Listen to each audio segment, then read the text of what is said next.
Hello? Hello, hello. Hello, everyone. Good evening. Hello, Welcome everyone. to the day. How we doing? How's everybody doing? Darn good, man. How are you, darn? I'm a little nervous tonight. My favorite baseball team, if you didn't know I'm an MLB fan, my favorite baseball team is in an elimination game tonight. And so I am very, very thrilled to have the distraction of Magic the Gathering this evening so that Oh no. I don't have to stress over it constantly just when I see score updates. How are you doing? Oh, there you go. I'm doing great, man. You know, it's We have crazy a is fun show planned tonight. we start our streams at 8:30 Eastern, and they scheduled this game for 8:30 Eastern. It's just like kismet. Is it like a one and done kind of thing? Is it going right now? It's a best of 3, and we lost the first game. So tonight for the Braves, it is a one and done. Oh, I see. So they would need to win the next one and then the one after in order to move on. They got to win tonight, and they got to win tomorrow to make it into the official first round of the playoffs, not just the wild card. But that's MLB. How's everybody doing tonight? Oh, that's fun. That's just, if you see a weird facial reaction out of me out of nowhere that's like delight or disdain, either D word out of me tonight emotionally on my face, Yeah, you will you'll know what it's about now. I see. Yep, Royals moved on. Hopefully we get Tigers fucked up the hopefully- Astros. Yep. you move. Hopefully the team moves forward. We'll see. I'll be excited about that. They looked awful last night. But you know what doesn't look awful is our lineup for tonight. We have got Moxel, Spellify, Trivia. That's right, we're playing Trivia with everybody. Get your phones ready for that. We are talking about, I don't know if y'all have heard, but there's been some like news happening in the Commander sphere. And we're just going to talk about the new information. Can you tell how hesitant I am to even bring it up? Can you tell how I'm like tiptoeing into the subject? Even just being like, we're only going to touch on it. Don't yell at us. Yeah, I mean, in a little context there, we have seen a lot of comments from people that are saying, you know, we were integral in this happening and we were a factor in community outrage. And I think with or without our video, it would have happened either way because everybody felt the same way about it. There were a lot of channels that were like, this is awesome, I'm very excited for the bans, and there were a lot of people that were excited for people to lose money, and then there were also a lot of people that were saying terrible things to people over the internet. And one thing that we saw is, and our community isn't like that, because I will say this about our comments, you know, because we were watching all those videos, I didn't see one comment. I saw comments that were like, the RC needs to be held accountable, but I didn't come across any comments, at least from our community, that were alarming. Insane. Nothing that I saw where I was like, wow, that's time to get them out of here. The thing is our first video is a raw reaction. That was how we felt day one. And at this channel, we're always going to give you our honest opinion. And so it was like, that's how I feel. So I'll just say this about biggest betrayal, because there were people that were like, you guys are calling this the biggest betrayal in consumer confidence. I'll just say this about that, and then we'll leave it and we'll get into the discussion later. Yeah. How would you feel like the signal that is sent to us in LCI when Mana Crypt gets 8 new versions? The signal that is sent out to the community is, card is safe. This is a card that we're giving you a myriad of brand new versions of. If you buy it, it's just going to be in the format. They weren't doing that for vintage players because WOTC doesn't make products for vintage players since, I guess, Magic 30. And so that Mana Crypt being in there, sure, there might have been some people that play vintage, but that was a move for Commander players. That was a move to say, hey, Commander players, here's a really big chase card at the top of the food chain. And then a year later have that card get banned. That's why people felt bamboozled and passionate. It was mostly a money issue for a lot of people that were like either saved up for it or just really loved playing the card. And that was the betrayal of consumer confidence, is people feeling like, oh, you know, these cards are safe. They're marquee cards that continue to get support. If Mana Crypt hadn't been printed in like 5 years, it would have been like, oh shit, saw that coming. You know, people would have felt a lot more like, oh, wow. Anyway, that's just my thoughts. We'll have that conversation later. We've got the whole RC panel to go through. Good info in there, I think. Yeah. It was interesting to see community sentiment in like the span of 36 hours shift from this is awful to this might be all right. So we're going to go over that. Yeah. later on, we are going to move on from this subject. We don't want to dwell. We hear the feedback. We're not taking the overtly negative feedback seriously, but we are taking it as, let's move on, and we hear you. We're going to look backwards as a way to move forwards. We're going to look backwards, and we're going to look at Doctor Who. That's a set that Jake and I did not engage with heavily, but every deck I build seems like some damn card with a police box. What is the thing called? TARDIS. It's a TARDIS. Yeah, with the TARDIS symbol on it, is making its way into the deck. And so I think that it's worth looking at that. A lot of good secret layer stuff that came along with it. Good money over there. It's a set that neither of us are super passionate about. No. I think we could say that. For sure. But especially considering Marvel's on the horizon. That's right. We like to go back and kind of take a look at past sets. So it just so happens that Doctor Who happens to be a year ago, which is why we're picking it. We like to take a look at sets after it's been a year. Yeah. And Doctor Who just happens to be on the menu tonight. It is funny because it is something that it's like I've seen a couple episodes. I know you don't really watch it at all, do you? No, I've never seen it. Yeah, so I barely watch it as well. Annie puts it on for me. Her family likes it. I watched a part of some episode, and it like everyone was turning into pigs or something, and it was just I was just like, dog, this is maybe I started in the wrong place, but I don't know what is going on, and it's everyone is like pigs. A Star Trek kind of vibe about it. Yeah, it's except like, they're like, we're not afraid to lean into the weird, which I appreciate. I can dig it. Yeah. But I've never been able to connect or get into it. Headhunter Racing it's said like Star Trek meets like Buffy the Vampire Slayer versus it's like it's got that kind of like camp. Did you ever watch Sliders? Yeah. Did you ever watch Quantum Leap? That kind of show. It's like Quantum. Yes, it's like all that shit. Yeah. It's very. It's honestly, all that stuff was probably based on it, to be completely honest. Is like, oh, that one little piece of Doctor Who would make a fun show. That's very likely, because that show's been around. Anyway, we're going to take a look back, see what's hit with the set and see what hasn't. We got to really quick shout out our sponsors. After we talk about Headhunter Racing, all hail.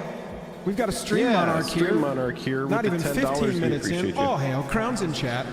Headhunter Racing said you guys handled it well. The follow-up videos were also introspective as the time passed. Thank you, Headhunter. We appreciate that. We definitely contributed to the negativity, but I think taking it any further than we didn't agree with it, people really didn't. They wanted to see something that wasn't there, and so But we hear the note of move on, right? Yeah, it was just a differing of opinions. Yeah. Like you could come over and watch our video, and we were passionate, but we weren't like sitting there just like talking shit the whole time. It was very much like, hey, here's our perspective on this, having just learned it. And you did have to get new perspectives as the days went by, and it was definitely easy to see perspectives in both camps. Big shout out to all of our channel sponsors. We will be going over them at detail, in more length. There we go. At length, in more detail. Once we get into the stream. Here we go, Joel. Okay, here we go. Big shout out to our channel sponsors that allow Jake and I to work on the channel full time. We'll get into in more detail later on in the stream. Card Conduit, best place to buy, sell your cards on the internet. Drip Shop, best place to buy cards and stuff from us. Come get a giveaway. We got a lot of stuff flying. Our next show's on the Sunday the 13th, I think. We'll get an RSVP link going soon. TCG Player, best place to buy your cards. Dragon Shield for sleeves, MTG stocks for tracking the prices of your cards over time, and Moxfield for your deck lists, and also Moxel, the first game that we like to play when we start our streams. We're going to banish chat. We're banishing chat. We appreciate you, chat. We're going to catch up on your comments here in just a little bit. Yeah, I'm working on it, Jank. I'm trying to do my best. So if you joined us last week, if last week was your first stream with us, welcome back. Thanks for coming again. We appreciate it. We always want to make everybody come again. And we like to play games typically at the beginning of our stream with ourselves and with the community. We play one called Moxfield. It's Moxel. It's like Wordle, but with MTG words. What Jake and I do is we say that we banish chat and we put them really small over in the corner so that we can look for answers. And then we try and get the answers ourselves. Jake, I'm feeling like twerk.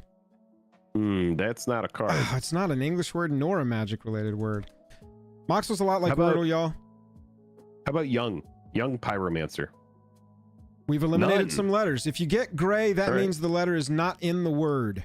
If you get orange, that kind of a tan, means the Dread. letter's in the word, but the letter is not in the right place.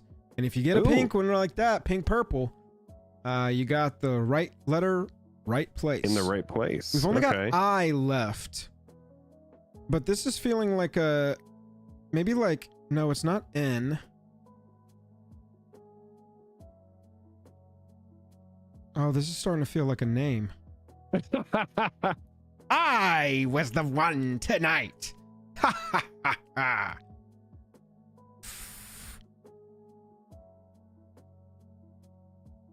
BRE. What do we got with BRE?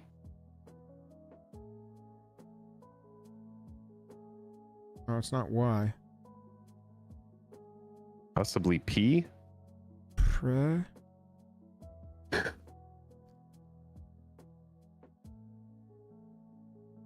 Ooh, without the A, I keep getting thrown off. I keep finding letters or words, and Yeah, I feel like A typically is going to come after a RE in a lot of situations. yeah, it's what it keeps. It's what I keep coming back to. That's nothing.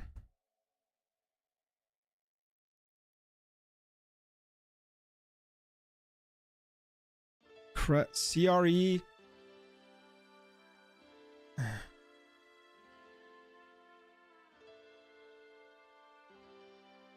I know you were memeing, but now I am starting to feel like it's a name. It having R right there.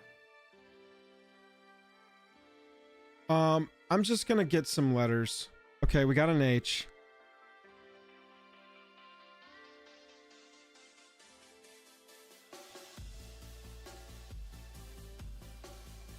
I feel like we should have it now. I feel like that should have... What can go between that E and that H? That's going to solve this.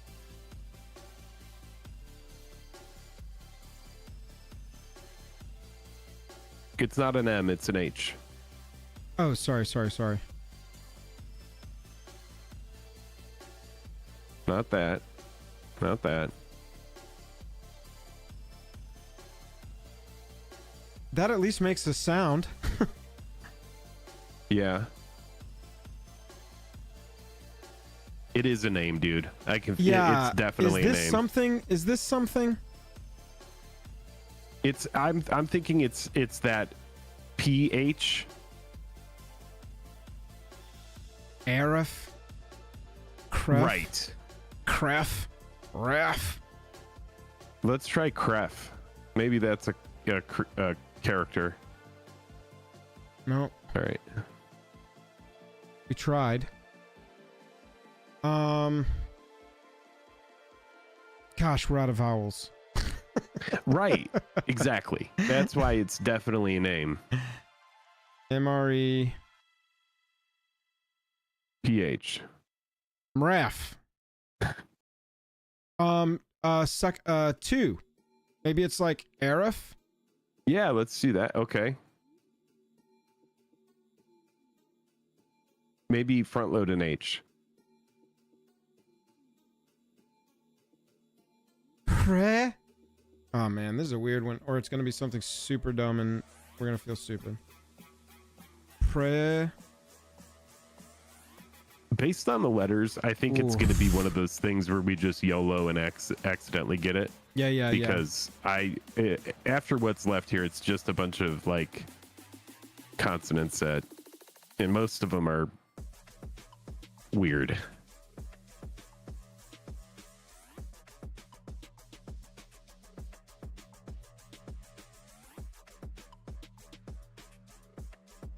Ugh. I don't know. Right, exactly. Okay, well, fine. We got to figure it out. Yeah. How do we? Can we make a word? Yeah, out start of- working on another word with only the gray letters. No pink. with RE. Well,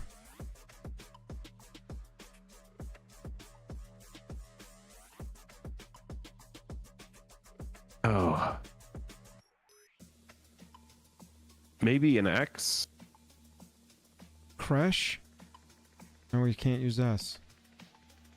Maybe XRE. Wait, this is something.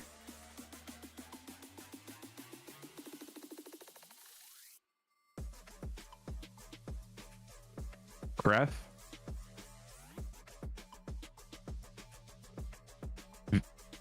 ZH. Erich? Got it. What is this? What did I just figure out? Erich. It's what is I think this? it's a Dungeons and Dragons thing. I was like, It's I also feel like one letter off from one of my World of Warcraft characters named Erich. oh, that it's a Lord of the Rings thing. Stone of Erich. Oh my god, I was like, for some reason this word is in my brain. That's a weird one, chat. That's a weird one. Did anybody have it? That is a weird one. Who had it? Not Crack. Not Crack. Erich, I see it. Furman Oaks. No way. Yeah, Brea. I was thinking Brea for a long time, Steven. It ended up definitely being a name, so you were right. Furman Oaks. You nailed it. Furman Oaks was the first person to say Erich. Nice job, y'all. All right, Spellify is the other game we like to play. This is like Hangman, guess the card. What we're trying to do is guess the card, really, but at the same time, we get to play Hangman to kind of guess, to work on, or to get some letters for some clues. FLYING. I'm pretty sure this is a flyer. So let's start with an N. All right. So flying is sticking here. The blank. Okay, so we got when name of this thing enters. Ooh, okay, so that's a big clue. It doesn't say enters the battlefield, so this is like either Oracle text only on this game, or it's a newer card. Would be my guess. Would be my guess, because they just dropped the battlefield. Draw.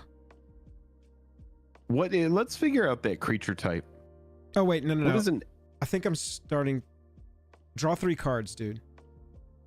This has. What is it called when your artifacts make artifacts cheaper? It can't be draw 3 cards. 3 is not. Draw 2 3 cards. Spaces. Oh, 2 cards. Okay. What is the affinity? Oh no, there would be 2 N's. Wait, no, there's only 1 N in affinity. It's F. It's double F, right? Oh yeah, dude. Yeah. What do you think that creature type is? What is that creature type? Space N. I do not know. I know that it has affinity for artifacts. I know that it has flying, and I think that when it enters, you're gonna draw 2 cards, which makes it. Let's do an E. If we know there's an A, okay. Affinity for artifacts, flying. It's a thought monitor. Thank you. That's it. That's exactly. Or no, it isn't. It isn't. That's exactly it. That's exactly the card I was trying to figure out. Nice job, dude. Nailed it. Got there. Got there, baby. That is the card I was trying to think of. All right, that was it. We nailed it tonight. Thought monitor, cold adept. Oh, nope. We got there. Torch of Sin. Oh, no, hang on. We gotta scroll up. Damn. Affinity for artifacts. Randy Wright said thought monitor. Boom. JD Hammond. Yeah, find us. Hit us up, bro. We can't promise games, but we can promise good vibes. Yeah, nailed it. Randy Wright. GG, bro. That's Randy Wright. Very well done. All right, y'all. That makes it time for the 3rd game of the night, and that's trivia. You get to participate in this one. It's a lot like Jackbox if you've played that before. What you're gonna do here. Hush. I don't want you to do that. That's a good picture for this one. What I want you to do, chat, is join in with us. Let me fix this up a little bit. Boink. Yep. And then Jank, I'll come grab you. Boom, boom, boom. This is a lot like Jackbox, chat. You're gonna join in on play.triviamaker.com on your phone. You can scan that QR or just type it in. Scan that QR code or just type it in. It's going to ask you to enter that code right there, 659622. And then I'd like you to enter with your first and last name. Please keep it PC. Please keep it PG.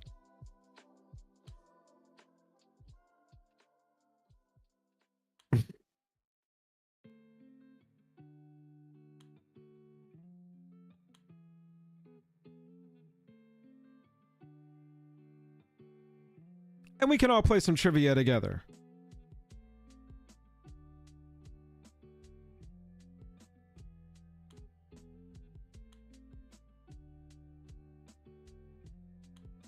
Chat tonight, trivia tonight is brought to you by the incomparable, the one and only Jank. Jank, can you hear us? I can hear you. What's up, boys? What's up, brother? How you doing? Hello. Good, man. How are you? Jank was y'all killed the other two games. Eric, how did I miss that? Ooh, Eric, I don't feel like we killed that one, but Thought Monitor we destroyed. I knew the card and Jake knew the name. Jake was gonna get that one. That was a Jake card for sure. You actually, do you have a deck with Thought Monitor? No, I know how good that card was because it was one of the standouts from that set. For sure, and it's like become it's a artifacts. I may have a copy, commander but deck staple. I don't know. Yeah. Good Chat card. tonight, Jake has prepared trivia for us this evening. We ask our mods to do unpaid labor to create this trivia every week so that Jake and I can participate and we get to have fun, but the mods don't. How do you feel about that, Jake? I actually have a ton of fun making these. I'm always super geeked up to create these. Especially, I was stunned when you asked me to make an entire trivia layout based around banding. I was like, I don't know if I'm gonna be able to find 10 questions for this, but you know, I love banding because I'm an old Magic player. So, Joel, good job. You told everybody to be PC, and we got a guy with the name Billy Bob Bukkake. So well done. Well, that's as close as we can get to the line. That person is standing on the line. All right, we're just about to get started. Chat, make sure if you want to jump in, you're jumping in. Say something in chat because we're gonna get going. If you can beat everybody tonight, you're going to win a pack of Dragon Shields, courtesy of our sponsor, Dragon Shield. We actually had a meeting with Dragon Shield today that went so sick. We are going to be working with them in some capacity at Vegas this year, doing some fun stuff with them. We're going to have a little meet and greet that Saturday. We'll be going over the Vegas stuff closer to time, but it's going to be a blast. An absolute blast. All right, we ready to roll? Who's ready for trivia? I'm ready, dude. Let's do this. Let's do it. I hope you guys are ready. Some of these questions are spicy. Okay, cool.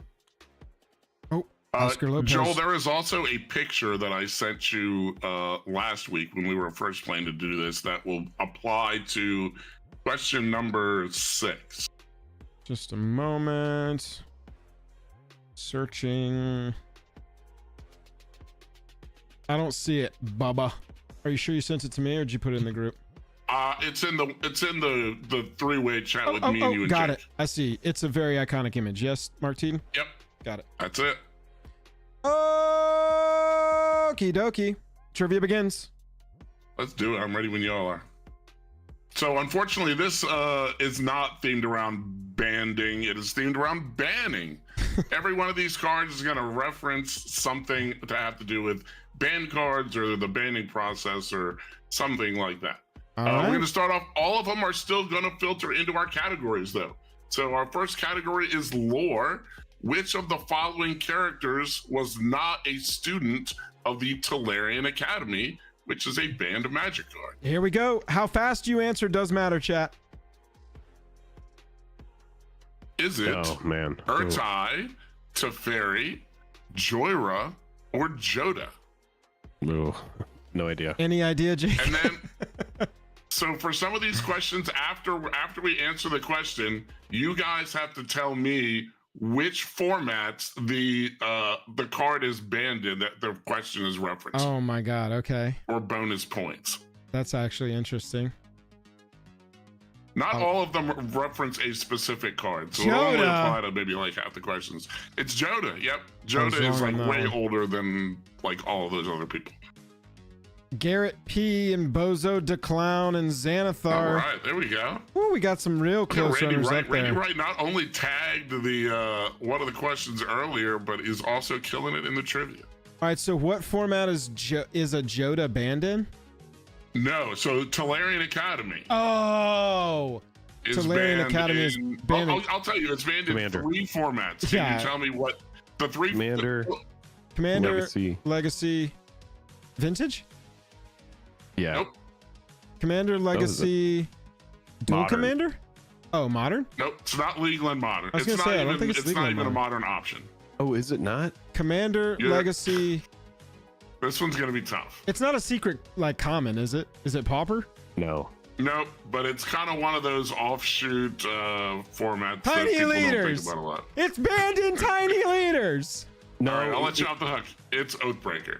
Yeah. Because otherwise Oh, we'll be here Lord. all night. Yes. Okay. We'll start a new channel about Oathbreaker. Right, exactly, yeah. All right, so this category is cards specifically. Cloud Post has what land subtype? Cloud Post has what Subtype land is- subtype?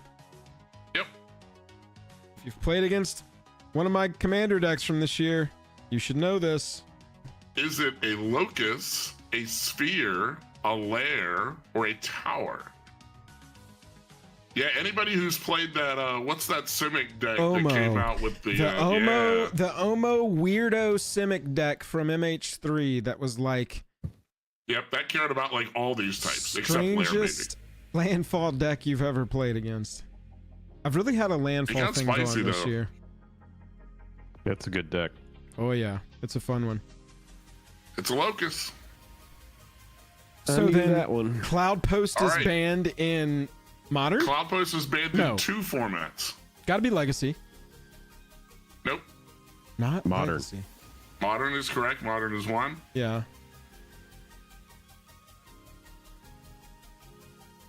It's not Commander because I play it in the deck. Nope, correct. Yeah, I don't think. Yeah. They put it in there I think themselves. is it even in that precon? Yeah. Modern and what? Block? No, none of the ones. It's Pauper. It's banned on Pauper. Oh, Pauper. All right. Next question. Rules. This one might be the toughest one of the night. Oh my God. Painter's Servant changes the color of all permanents in play to the color of the controller's choice. At what level of layering does this change occur? This is where it's gonna. If you've show been playing I'm a Magic bad for the Magic last player. year or less, you just ignore this shit. Don't ever Yeah, learn this about is- layering. You don't almost need felt it. bad making this question, but when people absolutely crushed the last round of trivia that we did, so I was like, all right, I'm leaving a landmine in here. Here we go. At what level does this? Oh my God. Yep, it's just 2 through 5. There we go. 2, 3, 4, 5. This is what you call guessing, chat. Yep. It's what you call closing your eyes and throwing a dart. Yeah, I wish I could. I'd love to know which people actually get this, actually knew it, and which people just hit the right button. But sometimes it's better to be lucky than good. This is just letting That's the right. judges in our community out themselves, like TCG dude said. You can thank Spec for this because this is all based off that Blood layer Moon 5? humility question that he put out there last time. I- Or Magus of the Moon, yeah. What did you thought it guys was- 5, it's roll? down Oh, there. I thought it was layer 4. Oh man, I could have I sworn went at with my layer house that it was 3. layer 4. I don't even know what Alright. happens on each layer, dude. So that's how bad a player You I have am. to grab as much of it as you can because the table, it works its way down the whole shaft, and there's going to be grosser and grosser food. You know what I'm Wait a saying?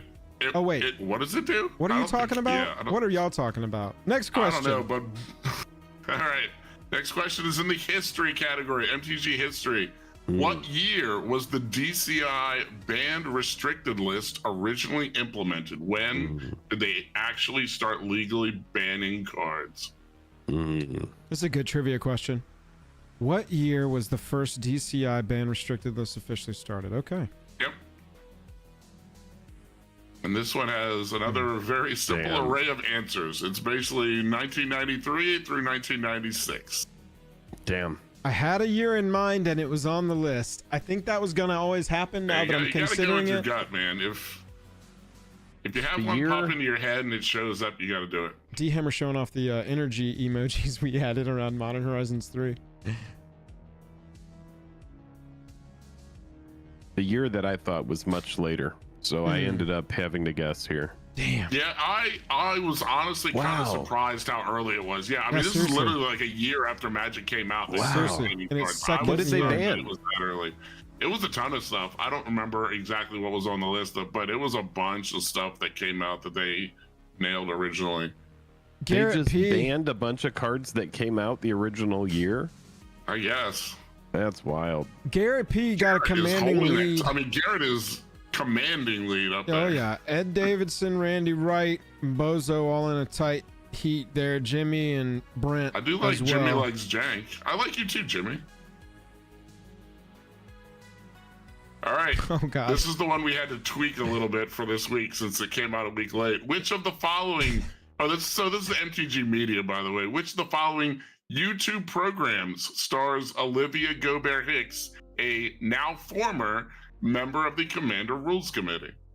We did. Which show on the list that I provide is she on? Because she's actually on multiple shows. Is she on Loading Ready Run, Decked Out, Elder Dragon Hijinks, or Spike Feeders? And I don't mean, like, obviously she's probably been on a bunch of these shows, but she is a host of one of these shows. So what card is banned as a what? Oh yeah, so this one didn't reference it. This one is just a rules committee in general question. Got it. It references Mana Crypt, Dockside Extortionist. Yeah. Right, yeah, you ain't wrong. You are not wrong. She's Elder Dragon Hijinks, and Jake and Joel have been on there. Most everybody got that one. That was like one of the first like team up videos you guys did with some gameplay, I think. That's true. Yeah, going to another show, yeah. All right, so this is the one we need the art for. Oh yeah, got it. What MTG artist provided the art for the original Chaos Orb? Fuck. Oh, and I forgot the. All right, well. GG. That was what my gut was going with anyway, so I'm happy I was right. Yeah. All right, there you go, Chad. It goes well. I forgot to. I did it on the last one. I forgot to do it with this one. All right, Chad. If you miss this one and you end the game with 0 points, you better quit. Absolute free points. It's like the teacher in class doing the pop quiz, and they go, "Well, you know, I gave you guys a little bit of an opportunity to get some points." Focus here. Who did this art? Right, yeah. Focus right here. Pay no attention to. I could have even just easily cropped it out, and I definitely did not. It's Mark Teaton. Who would have guessed? Well, I mean, and it didn't help. You can read. You got that right. That Jank was like, "Oh, it's in your DMs," and I was like, "Oh, nice. The Mark Teaton piece here, perfect. Got it." Uh-oh. Yep. Sorry. Ed taking the lead. Oh man, somebody actually lost points on that. Good grief. Wow. Here we go. Good job, Edward. All right, MTG Culture. Out of the Power 9 cards, one of them is not banned in Commander. Yup. Which one is it? Good question. Which? It's wild to think that there is a Power 9 card that is not banned, and they just banned the stuff that they just banned. Nadu is the current is banned, and this card isn't banned. Time Walk, Time Twister, Ancestral Recall, or Black Lotus? More like Bulk Lotus, am I right? Got him. Banned. Sell us your Black Lotuses for cheap. Hi, we're Jake and Joel Magic. We'll buy your Black Lotus for like $1,000. Send it our way. We're buying Black Lotuses for cheap over here. The prices we're offering on Black Lotuses are low. Everyone's like, hey, did you see that channel that are offering to buy Black Lotuses for cheap? If we could parody, you know where the Tim and Eric sketch where they've got low prices and high prices, and they're arguing over who's got lower prices or higher prices. We could parody that and make we're buying Black Lotuses for cheap. $4, $5. We'll even give you $6 for your Black Lotus. Oh my All god! right, By so the we got numbers. a new Oh my category for this God. week. By the numbers. How Jesus. many cards are on the Okay. current ban list for the standard format? Oh, man. Okay. No idea. Current standard ban list. Current standard ban list. The number of cards Just that are rotated. on the list. Just rotated. Here we go. Shop at Eric's premium prices. Oh, this is much less than I thought. Yeah. 0, 1, 3, or 5. Who out there plays standard? Everybody's talking Not about me. Jewel Lotus right now. We'll trade Definitely you had to Jewel Google Lotus. it. I Lots of jewels on. already answered, so I just want to know like what they are now. I'm like, what are they? Which I'll are tell the you ba- afterwards. What was the Power 9 card? I skipped right over that because I was talking. Time Twister. Time Twister, correct. Yep, the wheel. No cards banned No in standard standard. ban cards. Wow. Okay. Got him. Kiki Damn. Jiki Mirror Nothing Breaker is currently Fable. banned in standard, which is wild. Fable just rotated. That's wild. So Okay. is no big shake up there. Randy Wright coming up from Yeah, behind. Randy jumping to the top. Let's go. Brent and Bozo right there.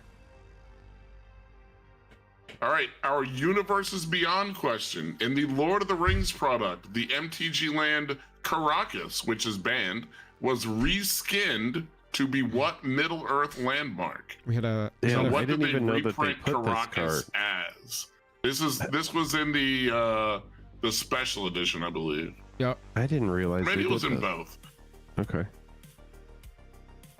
But they reprinted Caracas and they renamed it to be one of these Middle-earth landmarks. Is it Weathertop, the White Tower of Ecthelion, Isengard, or Minas Morgul?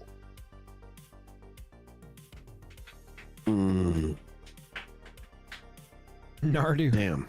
Nardu's not in standard, dude. Sorry to tell you. Yeah, because he was Modern Horizons, right? CC. Yeah, That's yeah. right. White If I Tower had of known Ecthelion. It's the White Tower of Ecthelion. If I had known that I probably could have adjusted this to be a Doctor Who question to better fit the theme for tonight. But, Oh, Oh, good. it's fine. Don't worry about that. All all right, good. Randy Wright, holding tight. We got one question left. Potluck. Which keyword is not found on Hogak Arisen Necropolis? Okay. This is an interesting fun. one. Which keyword is not on Hogak? Does Hogak not have delve, trample, convoke, or dredge? Banding. I know this one. First strike. That's old fogey. Randy, I believe this is the last question, Bob. Yep, final question. Randy, can Randy hold on to that top spot? Dun dun dun dun. What can he do? Dun dun dun dun dun. I have faith in Randy. Can I Randy's get on the a tear answer? tonight. Randy's gonna keep it rolling. It didn't have dredge. It does not have dredge. It is a graveyard card, but it is not one of them dredges. Dun dun dun dun dun. No, All right. it's the payoff. What did we get? Randy! Exactly right.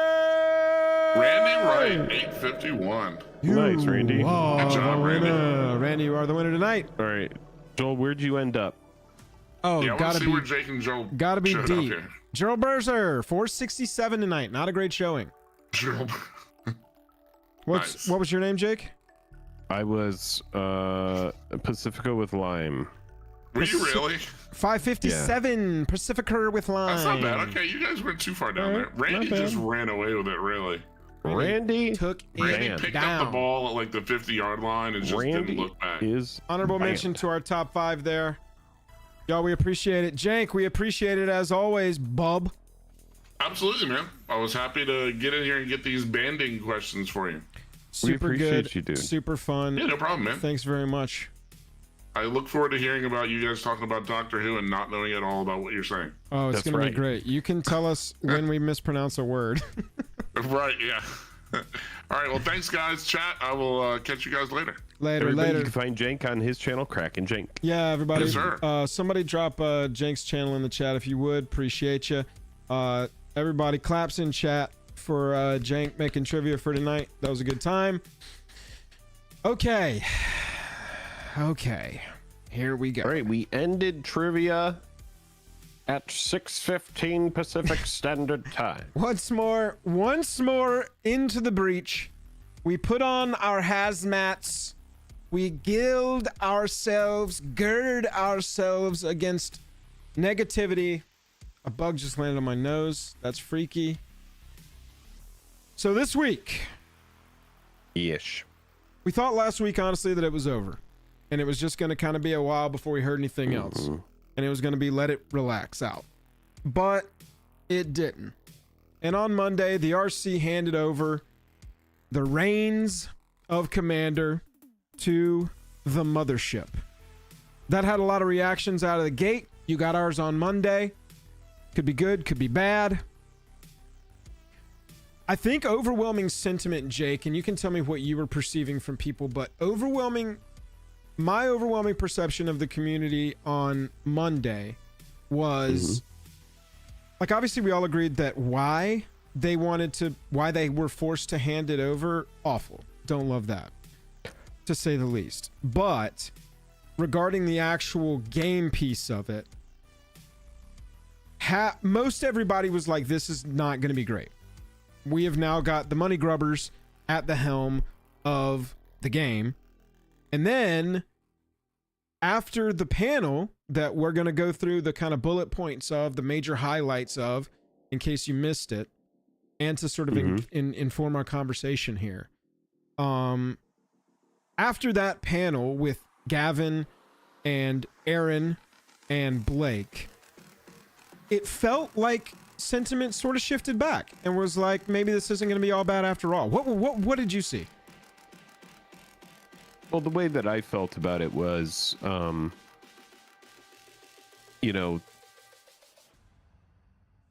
mean in that room? Yeah, I think, I think Twitter, Discord, any of the friend texts regarding Magic. Oh, sure. The kind of like perception after announcement of RC stepping down all the way through yesterday's stream from WOTC official. Yeah. Well, my thought on it was, I still maintain that, it is kind of like a conflict of interest, right? For Wizards of the Coast to print cards and then have to ban them. So it's like wanting to print cards into circulation and then people acquire those cards, and then later on, it's worse when the card is expensive, right? Right. It's like that's when it stings more. If it's a card that's cheap, most likely people are going to kind of brush it under the rug. Like Nadu, I didn't see one person complain or even talk about Nadu. It was kind of understood. This card was a mistake. It's going away. The way that a lot of people felt about it was that they were kind of bummed that Wizards was going to be in control of it.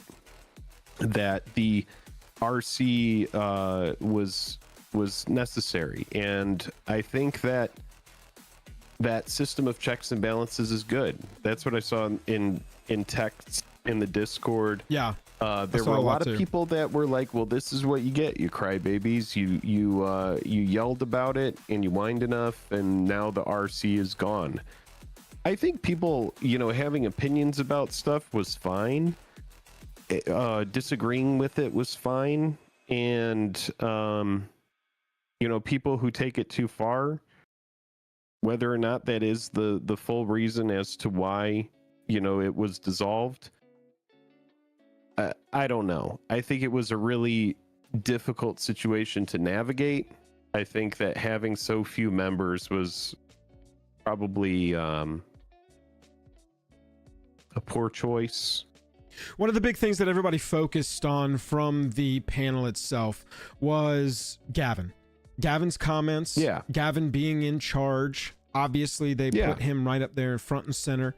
Talked about the Pauper format panel a lot, and basically said that's how they're going to approach Commander, is get a bunch of voices in the room and have a format panel that sort of informs and helps guide decisions.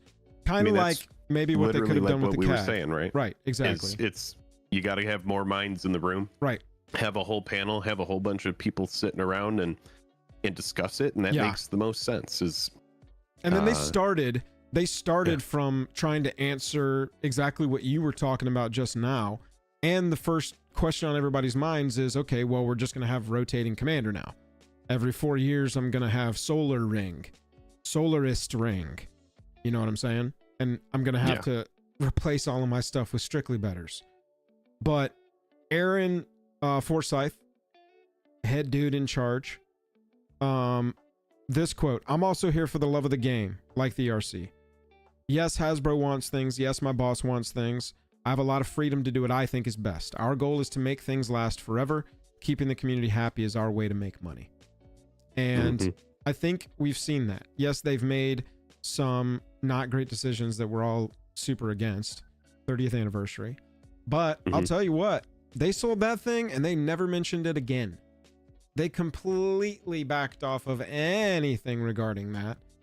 And you can't tell me that when they planned that, they didn't ever say to themselves, hey, if this goes well, maybe we can do it again. Maybe we can do it like this. Maybe we can release it like this, et cetera, you know?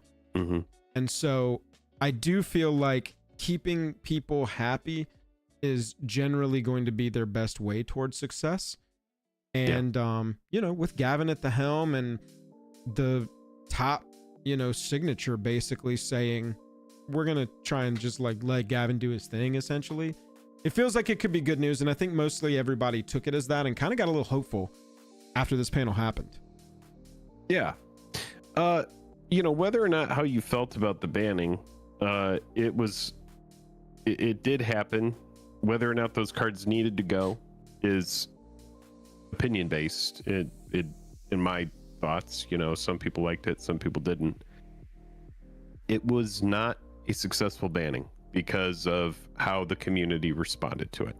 And that came down to a lot of factors that we've already addressed. The cards were banned, yes. That has happened, but the way in which it went down left a lot to be desired. And that, to me, is really where we kind of fell on the whole thing, is just like, whoa, how blindsided could you be? That was like maximum blindside. It was like, you know. So they the bannings, obviously that is the big question on everybody's mind. Are you just going to undo it? What are you going to do? And they say they're not making changes anytime, you know, especially not right now. They're not just undoing anything right now. They talked specifically about Dockside and Jeweled Lotus, and they called those cards mistakes. Straight up. Arcane Signet, too. I thought that was pretty interesting. Called it a mistake in so much as it establishes a ubiquitous card, and that is not what they want to do with current Commander design. I could see that with Arcane Signet. Arcane Signet is just a perfect card. Command Tower's the exact same thing. Yeah, exactly. D-Hammer just said Command Tower. Exactly. You know, cards that are staples that have to be in every deck. This was why, you know, it makes sense to ban some of the top cards so that when you do roll out these big upcoming crossovers, you have people that are like, ooh, my deck could use Molnir, or my deck could really use, you know, Infinity Gauntlet in it.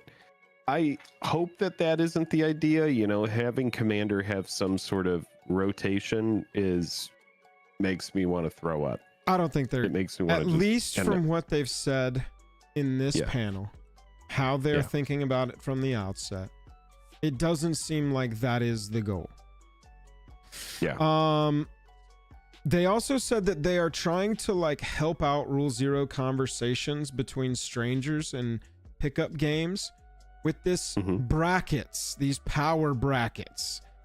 And look, Jake and I we are putting together a fuller video on our thoughts on these power brackets 1 through 4 with Soul Ring in bracket 1 or bracket 0, but Armageddon in bracket 4. There's a lot to be overanalyzed and overreacted to there. But that was the other big piece was we're not banning Soul Ring, and in fact we're working on this thing and we're going to roll it out at some point when it's ready. Personal tutor in 3 like fabricate there's some weird questions here, right? I feel like this card doesn't super get played a lot. Personal Tutor, but like Fabricate could be a game ender in the right deck. I don't know. Swords to Plowshares, one like the most powerful removal spell. Down at the bottom. Cards can easily go in any deck. So right. I would say, you know, like you could even make a deck that's high power out of low power cards based on this chart. Exactly. And so I think obviously it needs a lot of refinement. They said that. They said this isn't final. Obviously that's why they put these cards in like 50% opacity, because they were like, we're really trying to indicate that this is just a first draft. This just fell into our lap yesterday at the time that they dropped this. But yeah, Gavin did say that they wanted something like this ready to test in Vegas. And that's in less than 30 days. So we will see a version of this, the first version of this, very soon, apparently. Yeah. Pubstomp said this list looks like a lot, looks like from most expensive to least expensive. That is how some people have noted. I've also seen people note it as more of an acceptability rating here. Like it's acceptable to run Swords to Plowshares, but it's not acceptable to run Armageddon unless you've gone, hey, I'm playing my most unacceptable deck. Yeah. And I also wouldn't, you know, in this very rough comparison here, I also wouldn't even put Armageddon and Vampiric Tutor in the same thing. I would hate to kind of perpetuate that narrative that Vampiric is a toxic card like Armageddon is. And just in my opinion, Armageddon is kind of a toxic card, right? If you're not going to be able to win after you do that big effect, you shouldn't be playing Armageddon. I feel like you've got to go through each sort of like archetype almost and talk about like, okay, what does ramp look like out of 1? What does ramp look like at a 2, at a 3, at a 4? Okay, what does card draw look like at a 1? Okay, what does removal look like at a 1, 2, 3, 4? But that would, for my version of this, if I'm approaching it like that, that is Swords to Plowshares as a 4, is a 3 at best. You know what I'm saying? Mm-hmm. If we're just talking like in a bubble. And then you get into the further complicated piece, which is if you have a Merfolk deck and you put Thassa's Oracle in that deck and you don't have a card like Demonic Consultation to just rip through your library, that card sucks. Yeah. It's decent at best. But if you put it alongside, it's one of the most brutal win conditions, right? And so... yeah, the power level is elevated by the inclusion of other cards, right? Right. And so they were talking about we're going to drop the combos on the power chart too. The most common ones, obviously, we can't have every combo. But I think that the whole thing is going to hopefully serve as a good guide. I think, honestly, the best thing that they can do... there's so much work that's going to have to be done on that. It's going to be crazy. They need to come up with some sort of flow chart that starts with simple questions and very quickly puts you in a bucket by answering those questions yes or no. Mm-hmm. I think that maybe would be something. Obviously, if you want to get more complicated with it, like Canlander. Oh, and we got to figure this out. Moxfield. Okay, so I don't know anything about this format, chat. Y'all can help us here. What is Canadian Highlander? Is that Canlander? Is that the same thing, chat? Let's look at one of our decks here. You know what I would use as a way to decide how powerful a deck is? How's that? I would say to somebody, what is the most mana that your deck will have available on turn 3 or turn 4? Something like that. Yeah. If I said to them, what is your deck's nut draw as far as how much mana you can shit just out, ramping, be it through mana rocks or ramp, to have available on turn 3? Does anybody know how to show what's your nut draw? Your Canlander like, points? that's what I would ask. And then if they say to me, you know, like 8 mana or 9 mana ready to go on turn 3, I'd be like, that's a high powered deck. because then you're shitting out whatever kind of spells you want. And maybe I'm wrong, but I feel like that would be a good indicator. Oh, change the format. That's a good idea. Canadian Highlander.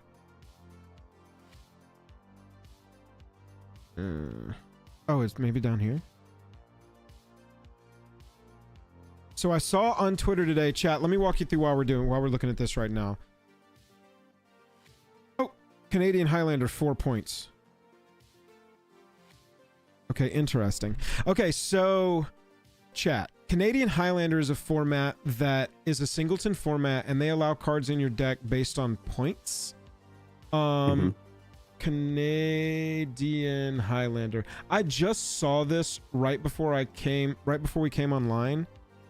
And so I wanted to explore it here because this has to do with that power level, right? Like, so many people have gone, oh, let's just do it like Canlander. Isn't specific to Commander. Singleton, minimum 100 cards, 20 life, one-on-one only.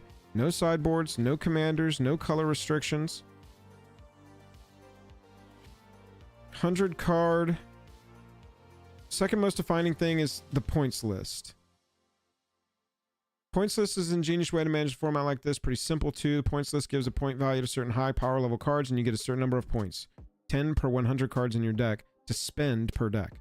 For example, the first place your brewer brain may have gone when I mentioned setting up combos in a 100 card singleton deck was Tutors. Best ever Tutor is called Demonic Tutor. Demonic Tutor's 4 of your 10 points. Maybe like a Vampiric Tutor as well, that's 3 points. Okay, that makes sense. I got it. And so you couldn't run Soul Ring, Vampiric Tutor, and Demonic Tutor all in the same deck because you would be at 11. Not every card, most every card has 0, right? And so that, I wish that they would decide that that's easy to parse, because honestly, if they would just like get behind that, the deck building websites are going to follow. They're going to make it as easily parsable as they possibly can to do that. This is a 4-point deck. So let's look, Jake, what's your most, let's go look at your Imsker deck. Let's see how many points in Canlander you're working with. Jake, Kearney DH. Imsker break stuff? Yeah, it might need a slight update, but that's pretty much the list. All Yeah. mine always need updates too. Oh, I gotta change it back to, let's do this real fast. 10 points. You've got 4 points on Soul Ring, a point on Ancient Tomb, 3 on D Tutor, and 2 on Vamp Tutor. So Jake, so what does that mean? It's like, yeah, good for it's the kosher. format? You could shuffle your Imsker into your deck and play somebody one-on-one in Canadian Highlander. Oh, got it. There Okay. you go. Well, good. Food Time good said, to know. point system is too overly complicated for how easy it's supposed to be to jump into a... Yeah, Food, I get that. I get that sentiment, but I feel like if it's designed well, the only people that are going to really have to worry about it are the people that would be fine worrying about it. Because the average person is not going to have Vamp Tutor, D Tutor. Like Soul Ring being 4 would be the toughest thing. Like you would have to figure out what is the right point for Soul Ring if you're just going to leave it at your tier 0 like they said. Edward, thank you for the 42 months. I love the brackets, but green ramp will be a problem. So the bracket system and power rankings, I saw somebody say, and yeah, I was saying it too, that they're going to have a version of that ready for Vegas. Jake and I'll be there. We'll obviously explore and go see what we can find, take some picks, drop them in the Discord if they've got any of the, you know, power charts sitting around that are like, okay, filter yourself into these groups. Yeah. And we'll walk our decks through the process too and see, okay, we agree that this deck, we don't agree that this deck, because I think that's going to be the biggest test for a lot of players is we'll look at your system and we'll overlay our decks versus what we know their power level is or is not, and we'll see where they fall. Sure. Yeah. So by Vegas, we'll have that. And then that was pretty much it. They're aiming for about 10 to 20 people on the committee. he said there are 10 commander designers working over at WOTC right now.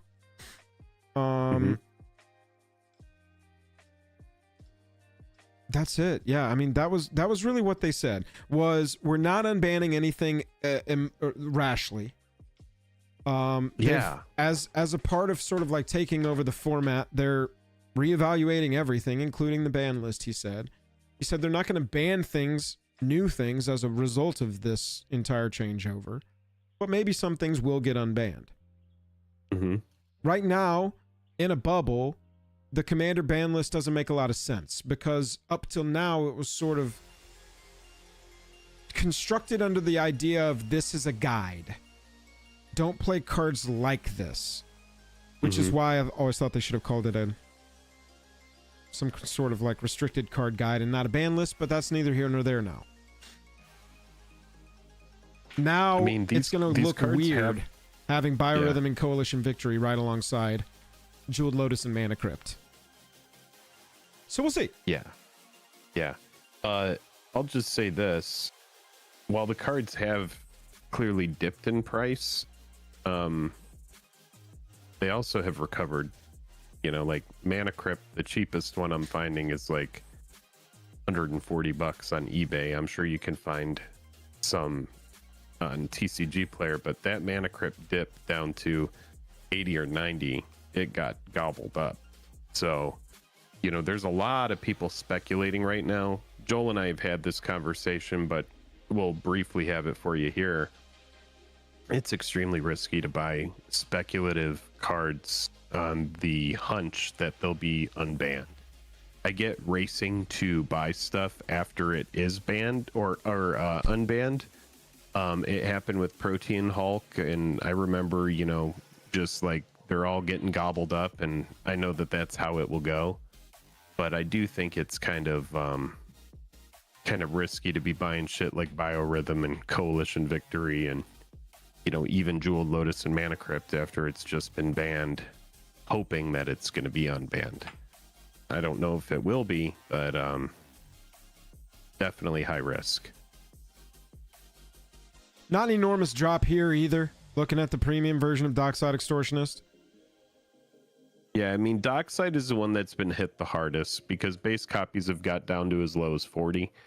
And Dockside was, around like 75 or 80 bucks. So it's lost like half its value. But J-Lo and Mana Crypt have really not moved a massive amount. Well, and I think that's because everybody can generally see, Dockside Extortionist wasn't really good for the format. We can agree that Mana Crypt and Jeweled Lotus maybe weren't either. We said that 1,000 times last week, that generally this seemed like it was the right kind of ban for how the RC wants to operate, which is make ceremonial, you know, like representative bannings. Looking at the ban list as it stands, Dockside Extortionist for me would be one of the leading candidates to remain banned. And so I feel like you're seeing consumer confidence, so to speak, in these individual cards manifest through these charts, because you've got, like you said, Dockside going down and staying down, but Jeweled Lotus after a brief hit. Let's look at our OG bases here. Yeah, after a brief hit, you ain't lying, bro. Yeah.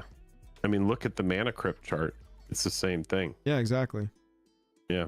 And so I think that there is a little bit, I mean, you've still got people coming on here and just trying to dump as quickly as possible whatever they've got. While like 45, geez. The thing is like, because it's a commander only card, I know that there's a weird Legacy Eggs deck. I don't want to hear about it. The likelihood of this one getting unbanned, I would guess, is pretty high. Because they're going to have actual data, I would hope, of some kind, of how much this is legitimately seeing play at the tables where they're worried about this seeing play. And I also think that Wizards is not going to lean on ceremonial bannings. They'll, I would think, lean away from let's protect people with our bannings and more let's protect people with our power ranking system. And let's unban as much as possible and only ban the stuff that's like legitimately game breaking. for the format. Like Caracas. You know what I'm saying? Like that's a non-starter in the format. I see chat talking about like biorhythm and coalition, and I'm like, coalition victory is just it's so like boring. Booty cheddar cards. It doesn't really. I mean, it's like cool. If like biorhythm is a fucking backbreaker. If biorhythm got unbanned, I'd be like, what were they thinking? But coalition victory is much more like, yeah, I mean, look at that shit. Well, it's not that big. Each player's life total becomes the number of creatures he or she controls. Like, come on, dude. It's a big effect. It's a big effect. Yeah. Like green being able to ramp to that and do it on like turn 3. Come on. This doesn't feel to me like the kind of card that they would unban, but this does feel like the. Oh no, I was looking at Coalition Victory. Coalition Victory is like, bro, if you're a 5-color deck and you got your 8 mana out there, and you cast this, it resolves, and you control a 5-color creature and a everywhere land token. Yeah, yeah. We dude, had the our issue is the opportunities. card aged like fine wine because of like the triomes and the cards that came out of New Capenna, and then one creature is able to satisfy that second part of the card. So it's just and very you can easy cast to that cast. creature from your command zone. Yeah, and then the other thing about it is it just comes down to, all right, anybody have a counter spell for the coalition, or else it's just like it's not like Approach of the Second Sun, right, where you cast it and like you can see it coming and kind of target that player down. It's just like, all right, I win. And I know that some people are going to point to, you know, like Thassa's Oracle and Demonic Consultation and that whole interaction and how that's kind of boring, and I agree. I do think boring stuff is boring. It's hard for me to decide if Coalition Victory is a fair card. Like I kind of understand its banning because it's just like out of nowhere someone tries to slam that, and if you don't have something that either counters the spell or returns the spell, or you know, it's just the game ends. I don't know how much people like it. Grizzlebrand, I believe, would stay banned. As a person who has reanimated many a Grizzlebrand, you would not like what this does to a game. The card is I'm just telling bananas. you, no one would like what this does to a game. Yeah. So Food this is one saying Coalition Victory invalidates the entire game up to that point. Yeah, I mean, it depends on, like, for example, if the game is going for 3 hours and someone just plays it, it's almost like a welcome thing, right? Yeah. If I were in an absolute like group slug kind of like slog, and finally someone casts Coalition Victory to just get us out of it, right, I'm like happy in that situation. But if the game has been going on for like, you know, let's say 20 or 30 minutes, and now you've ramped into it and just, you know, whatever, protect the spell, next spell can't be countered. What's that red card, Overmaster? So you cast Overmaster, so the card can't be countered, and then you just cast Coalition Victory and boom, done. Well, you're still talking about 9 mana. Not impossible, especially nowadays in 5-color. Not even that difficult nowadays in 5-color. Yeah, you just base the deck in green, right, and just have a bunch of ramp and go find it with like Personal Tutor or whatever. You can make sure you always have the card, and then that's your win con, is you go tutor it up using Vampiric or Demonic, and Andrew go find said, it. I'd rather play against Grizzlebrand than the One Ring. Brother. My brother in Bolus. We're talking about a cheated out Grizzle, dude. We're not talking about a resolved full mana cast Grizzle. Nobody plays Grizzle that way. I'm getting Grizzle out on turn 1, and I'm taking over the game by drawing 14 cards and passing. This is my game now. I am the Grizzlebrand. I would much rather play against the One Ring. I'm with Food on this one. Yeah, the One Ring it's one of those cards where it's like, yes, it's pesky, but once it's out and resolved, it's like grizzled. what it's going to do is like you're drawing cards, Right. which is cool. But other than that, it just kind of sits there. Yeah. Now, if you It's a bounce Teferi's- it and yeah. start looping it, You can then get annoying that's like that. degenerate. For sure. Yeah. But I mean, I've always like One Ring I have seen come out and do nothing, draw a lot of cards for that person, but like not win them the game, they still lose. I've seen One Ring hit on the perfect turn to Teferi's protection them essentially, and just be the absolutely most perfect timed protection thing. But that's Commander. They could have played Teferi's protection. They could have played the new Perch of protection, something. The new Bloomborough card that's like double Teferi's protection, give you some creatures phased out and give somebody a turn or something. Yeah. That's so prevalent in Commander now that it I mean, it is what it is. You come to expect it. Right. But like, Right. bro, yeah. Oof. We're gonna play some one-on-one, and I'll play Grizzle. Yeah, Brain. let's just say this. I don't envy what they have to do over there trying to figure out their point system and what cards are at the bottom and just kind of like expected to be in the deck. Rough. Like if I'm playing a deck with white, right? I am most likely gonna put Path, Swords, Esper Sentinel, Smothering Tithe. Like there are a list of cards that are just staples, because it's like if you do have, all right, in my deck I have a spot for 5 good interaction spells. You're probably playing Path and Swords in 2 of those spots if you're playing white. Yeah. And so a lot of the decks are homogenized in certain aspects where it's like you just have to expect those kind of cards to be there. I don't know. It's a very tough thing. What do you think will be the salt core that EDH Rec uses to help, since it's voted by the community? Or salt score, excuse me. What do you think of salt score? Yeah. I mean, I think salt score is really helpful. I tweeted about that. I was like, I wonder, could we just vote on this? But everybody was like, oh no, voting on this would lead to bad outcomes. And I was just like, that part I didn't understand, because shouldn't voting represent the people who care the most to have like, I mean, you're not gonna, everybody that votes doesn't agree with you. I will say that.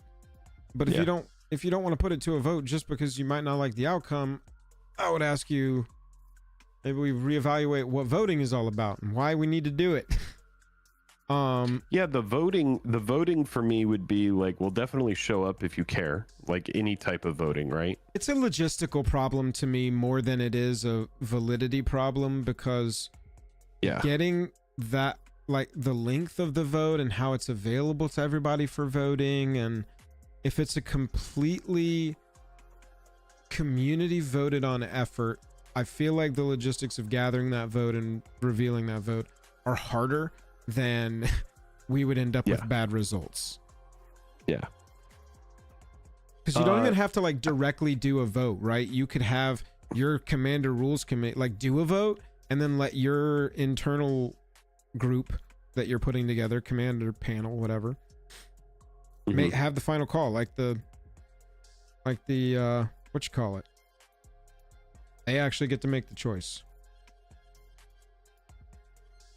Yeah, salt score, I think something like this could work, but like Vorinclex doesn't need to be banned.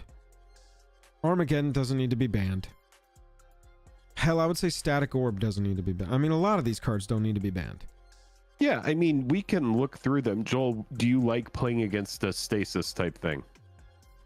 Oh, no, absolutely not. It's awful, right? Right. Yeah, Winter Orb, same thing. For sure. But if there's one person sitting down and they're like, I've got my Winter Orb deck, I'm going to be like, all right, everybody kick them in the teeth as much as you possibly can. Yeah. We've got to take that person down. Same thing if you walk up with a Turgid deck. Yeah. In Vorinclex is miserable, right? It is a pretty brutal card, because green can get to it quickly, and then it being able to shut players out of untapping is very good. Yeah. And then a lot of the other cards here, Johnicles and all the land cards that destroy land. Nether Void. I mean, Yeah, I think some of these cards, I would say stuff like Nether Void, stuff like Tabernacle at Pendrell Vale, things that are extremely expensive cards due to scarcity. I think a lot of that has to do with some of the salt score as well. Is people feeling priced out of those effects and then being like, well, you know, I'm salty that I can't run my own Tabernacle. Even though Tabernacle is just like a good stacks card that I don't think all decks need. Like I'm not running a Tabernacle in any of my decks, even if I have it, right? So yeah, I think a little bit of it is that. And then some of these things say win the game. Some of these things are things that can't be interacted with. A lot of it is resource denial. Yeah, a lot of it lands, is returning lands, countering spells for free, making shit cost more, taking over turns. Yeah, free spells. You can kind of see what the salty cards are. Things that shut you off from playing the game. What is this? I've never seen this card. Let's read it. Choose one or more, exile all artifacts, all creatures, all enchantments, all graveyards. Seems extensive. One or more, huh? You can do as many of those as you want. It seems not bad. Seems thorough. Blightsteel Colossus. Imagine playing a 2-hour game and that happening. Blightsteel Colossus, like where, and this is where this kind of thing is, I think, is going to fall apart for me, because like most of this, I can dig. I get it. I understand this as There's like nothing salty about down. Blightsteel. You can't even freaking reanimate it. That's what I'm saying. Is like it costs 12. You've just got right here a sick win condition. That's it. You're telling me you're salty about this? You're basically saying you're salty you lost. Oh, well, you know what? Some people ninjutsu this out. There are ways to cheat it out. That would, and then we start getting again into Thassa's Oracle sucks in a Merfolk deck, but with Demonic Consultation, it's sick. And so it's like in a bubble, Blightsteel's a good, big, stompy win condition. Cradle, for example. You know, you have to flip a Growing Rites of Itlimoc to get that ability if you don't want to just pay for Cradle. I can see the salt score on Cradle being warranted because that is a land that is just specifically massively expensive, that if you're not proxying it, 99% of players aren't going to be able to acquire a Cradle. It is tough there too, because they can't directly acknowledge value, and there are write-ups on cards on the RC's official ban list that are specifically, this card's too expensive to be legal. And so that'll be interesting to see how they handle those. Guys, Cradle's powerful enough where I don't think they have to say this one's expensive, y'all. They can just be like, there's a but on it, and that's inappropriate nowadays, and we're taking it off of legality. Yeah, because no buts. Chat, we see how it's fair, because if you don't have a creature, it doesn't even have an alternative cost. It's just a thing on the board. But most decks that's going to work in, you're going to have creatures, and you're going to be able to abuse the shit out of it. But I do see, you know, why it's like it does nothing unless you have a dude. Yeah, Teferi's Protection, that's a player taking themselves out from the... I mean, Edgar Markov... Y'all, and like, yes, I see that you can cheat. Yes. Y'all, you don't have to tell me that you can sneak attack a Blightsteel. I sneak attacked a Blightsteel last Thursday. I'm not kidding. It wasn't a sneak attack, but it was that jump scare deck. The new Duskmourn jump scare manifest thing. I manifested a Blightsteel, and then I used my commander's ability to flip it over. You know what I didn't have when I went to untap? A Blightsteel Colossus. It was gone because all 3 people were like, gotta answer that. Yeah. You know what? All 4 people were like, gotta answer that. Because I'm about to start taking people out one by one. Yeah, a lot of this stuff makes sense. But also, you know, being able to, you know, have high power decks. This is the exact kind of card that I think should be on a commander ban list. When you remove the last counter from Divine Intervention, the game is over, considered a draw. We've broken the game. We've broken Magic. We're not even playing Magic anymore. There are plenty of cards that say win the game that are Magic, but this is not Magic, in my opinion. I don't care that it's 8 mana and takes 2 turns. 3 turns. No, 2 turns after you play it. Enigma says Overmaster's my first rare. That's cool. Overmaster's a cool card. Overmaster was in standard when I started playing. I don't even remember my first rare. What was it? Something like Temple Bell comes to mind. My first rare was Desolation Angel. And oh yeah, that card changed. That card changed my life because now look at me. I need to get a foil one of these in near mint condition. You kind of look like a Desolation Angel. Thanks, babe. Is it my red? Is it my red skull hair? Yeah, precisely. But see, I see cards like Vorinclex Monstrous Raider on here, and I'm just like, okay, what is this actual list? So you have to go in here, and you would have to have. It's the same thing. I mean, you can't.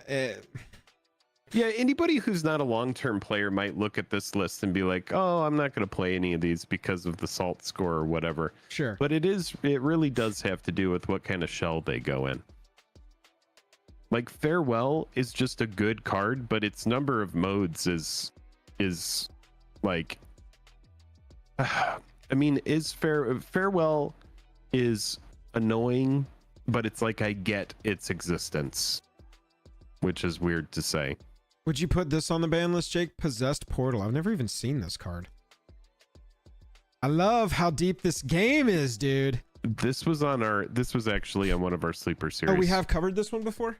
Mm-hmm. 8 mana. If a player would draw a card, that player skips that draw instead, and at the end of each turn.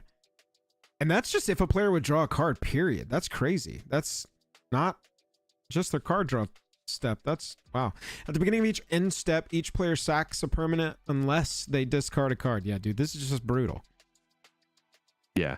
It's a back-breaking artifact, but no, I don't think it needs a ban. No. But I do get the saltiness of it because it breaks core mechanics. Anything that breaks like a core mechanic, it was like one time I played Identity Crisis on Dom, and Dom, who loves to draw cards, had to exile his whole hand.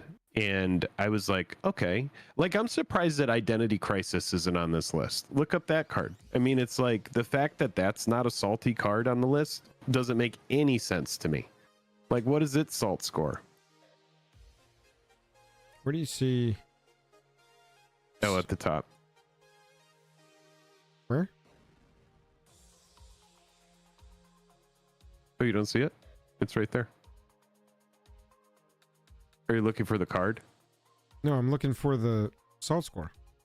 Oh, that's what I was saying. Like I was wondering if you can even see the salt score.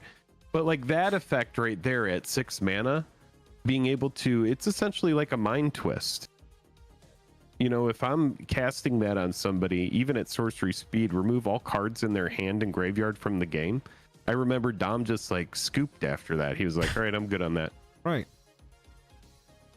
And then you kind of learn, okay, we don't play that card, you know, or the same is true with Blood Moon, right?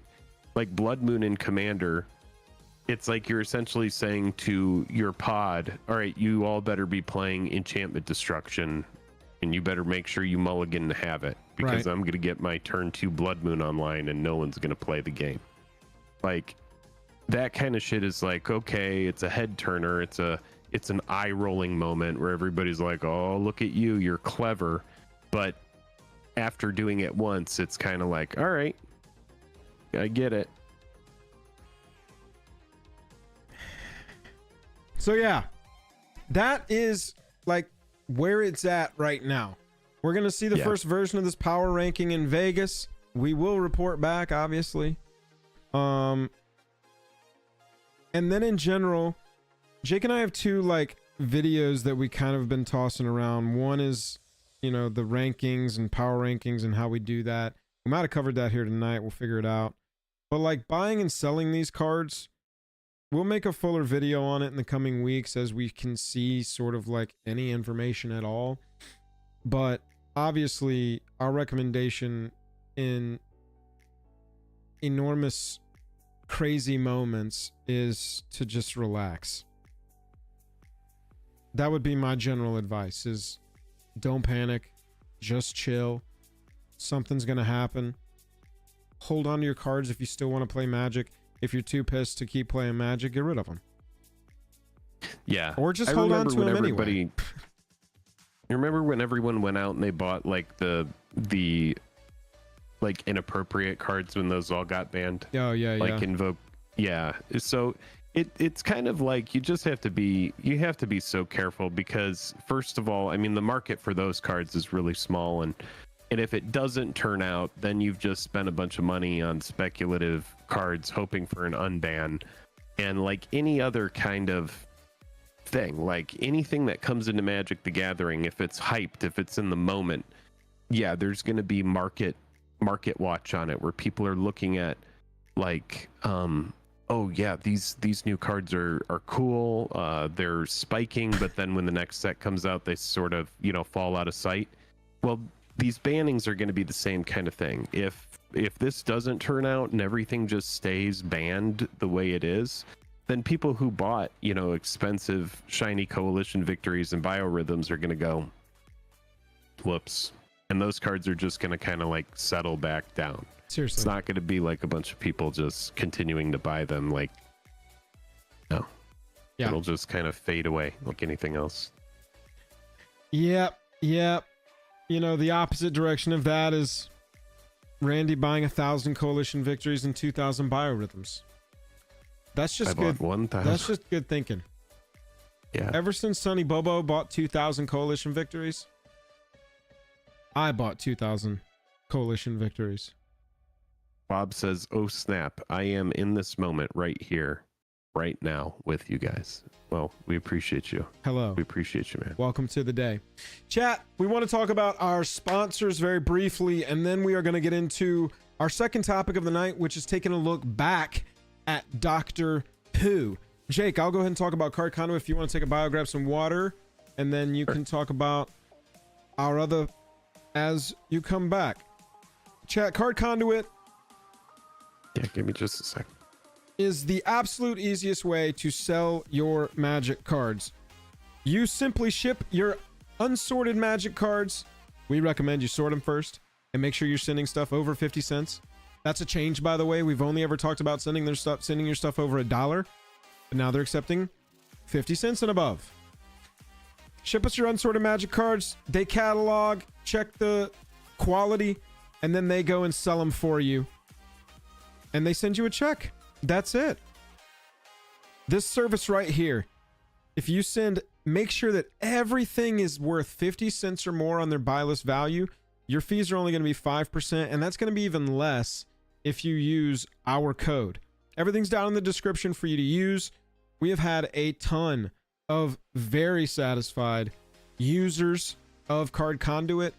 Take that pile of cards, pack it up, make sure it's all 50 cent plus buy list value, and send it over to Card Conduit and let them do the rest.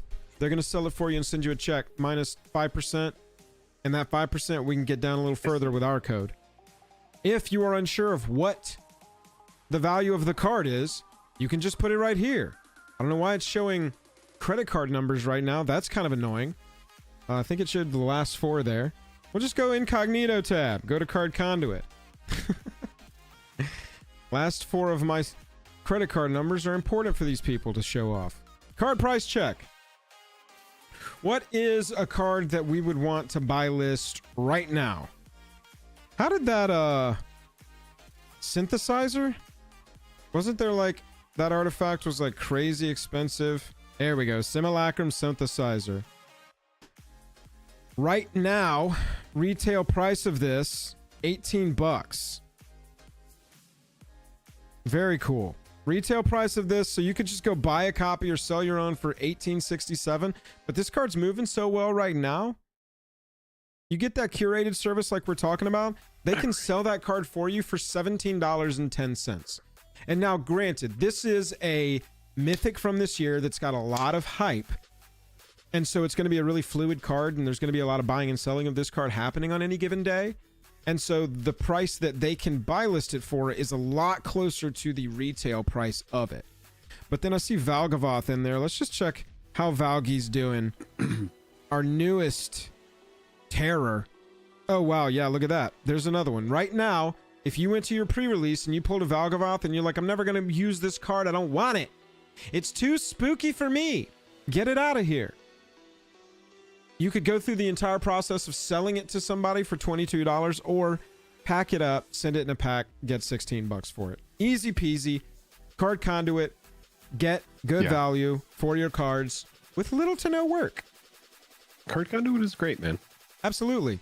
Jake, I'm going to go take a quick bio if you'll hit on whatever's next. Yeah. Our other sponsors are TCG Player. If you haven't heard of TCG Player, go ahead and type it on into your browser.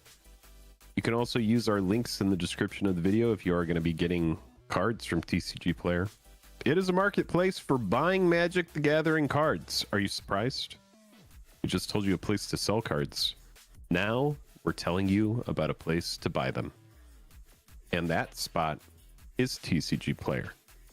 TCG Player has been a sponsor for us this past year, and it has been great. We really appreciate them.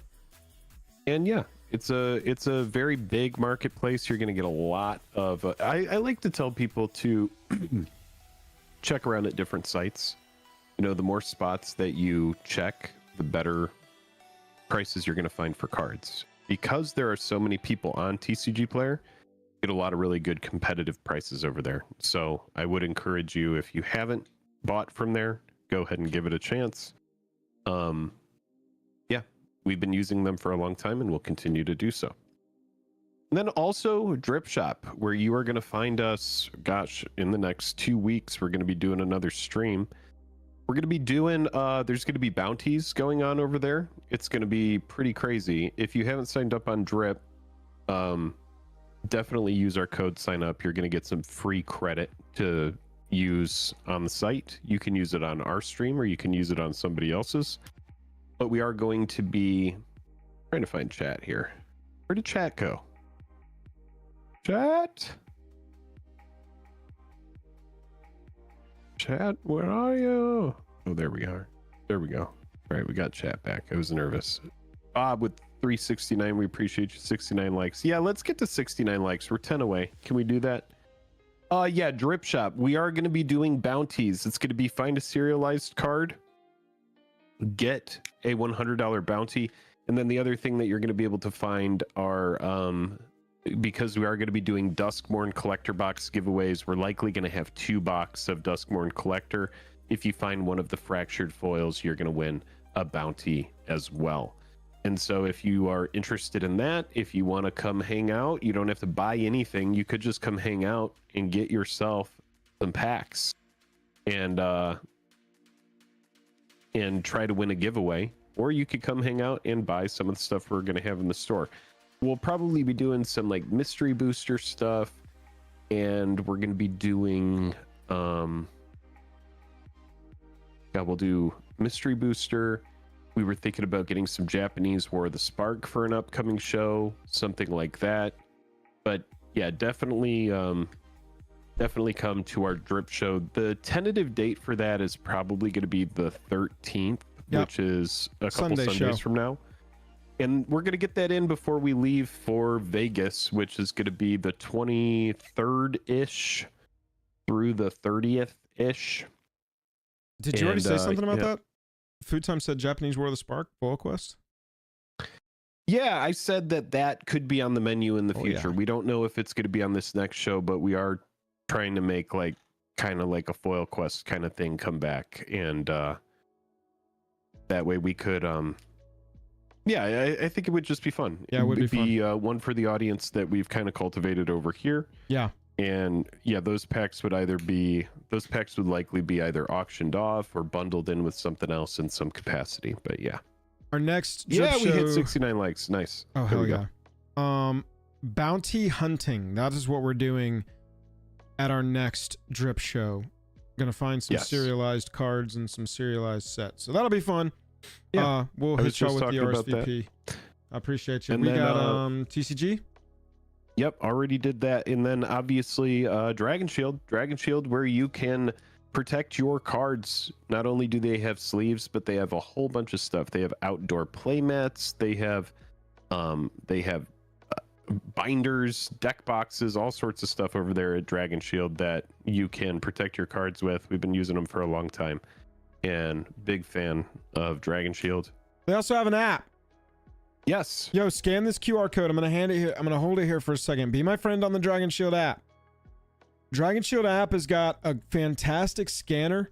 Y'all, I've used a lot of phone scanners in my time. I would not blow smoke up your butt. I have had the best experience I've ever had with a phone scanner with the phone scanner of the Dragon Shield app. It has been supremely easy to scan in big chunks of my collection and start knocking it out. It's how I tracked that whole Bloomborough video and the collection after the fact. Add me over there. It's a great collection tool, great trading tool. There's a good good collection, good scanning in there. Join the Dragon Shield app. It tracks the price where it's like the TCG app is good. Yes. I can definitely see why people like it. But the Dragon Shield app, for a little bit more time, you get more parameters of like how to enter your cards in, which is kind of cool. And so definitely different products in that respect. That's dashboard right there. Got some of my collection scanned in. If you go here and you look at inventory, a lot of the value there is across the duels. I scan those in and set them at the prices that I bought them so that over time I can look at this folder and go in here and just see what they've done. That's cool. What they've done value-wise. Mm-hmm. You can go in there and look at how much they've gained or lost in there. Pretty cool. Big fan of the Dragon Shield app. Got my commander decks in there too. Yeah, and then also shout out to Moxfield for organizing your decks, and MTG Stocks for tracking the long-term price of your collection. MTG Stocks has a really good premium service that not a lot of people know about. On MTG Stocks Premium, you can set notifications, you can look into more intricate market data. So definitely check out the MTG Stocks Premium if you haven't already. All right, Chatsky. Main topic. Secondary main topic. What would be the main topic if there weren't topics just dominating all the topics? That is a year later of Doctor Who. Yeah. Yes, sir. I'm going to sneeze. I've got that feeling in my nose right now where a sneeze is coming. Oh my God, I hate this. Anyway, Doctor Who. I'm going to die. I'm going to die real quick, everybody. No, because you're thinking about the sneeze. You're not going to be able to get to do the sneeze at this point. That's what's happening.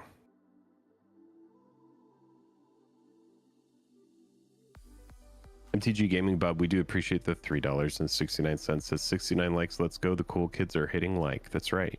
That's right. I would like to get to 169 likes, but I feel like that's going to be a tough ask here. 169 likes? Off 214 people watching, I think we could do it, but I think it would take a lot. I think it would take people like logging in and moving, and so I'm not going to hold my breath, but it depends on how active people are that are watching. Okay.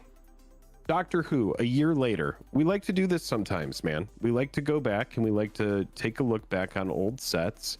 We like to talk about things that worked, things that didn't work, cards that have kind of risen in the ranks. And yeah, well, we might look at the chart of some cards, but I was taking a look at it. I've got variants here. I've got regular versions of cards. What are your thoughts on it, Joel? Well, it was a serialized set. Do you happen to have the details on the serialized there? Collecting Doctor Who Wizards. I do remember there were, I think the cards were out of whatever number the Doctor was. It went over, if I recall correctly. Serialized. I don't remember if it was like out of 500 or... Each main incarnation of the Doctor from 1 to 13 gets a serialized, and they were out of 500 correct, plus the number of the Doctor they were. That's right. So if there was 10th Doctor, you got 500 copies plus 10. Yeah. First Doctor was 500 plus 1. Very easily do the math here. It's going to be 500 times 13. Yeah. Plus, give or take about 100 more. Plus 1, plus 2, plus 3, plus 4, plus 5, plus 6, plus 7, plus 8, plus 9, plus 10, plus 11, plus 12, plus 13. 6,591 copies of these cards in existence. Good God Almighty! When you compare that to Brothers War, which brought in north of 35,000 serialized cards, they were like, everyone gets a serialized. You get a serialized, and you get a serialized. Yeah, like sets like this, sets like Murders at Karlov Manor.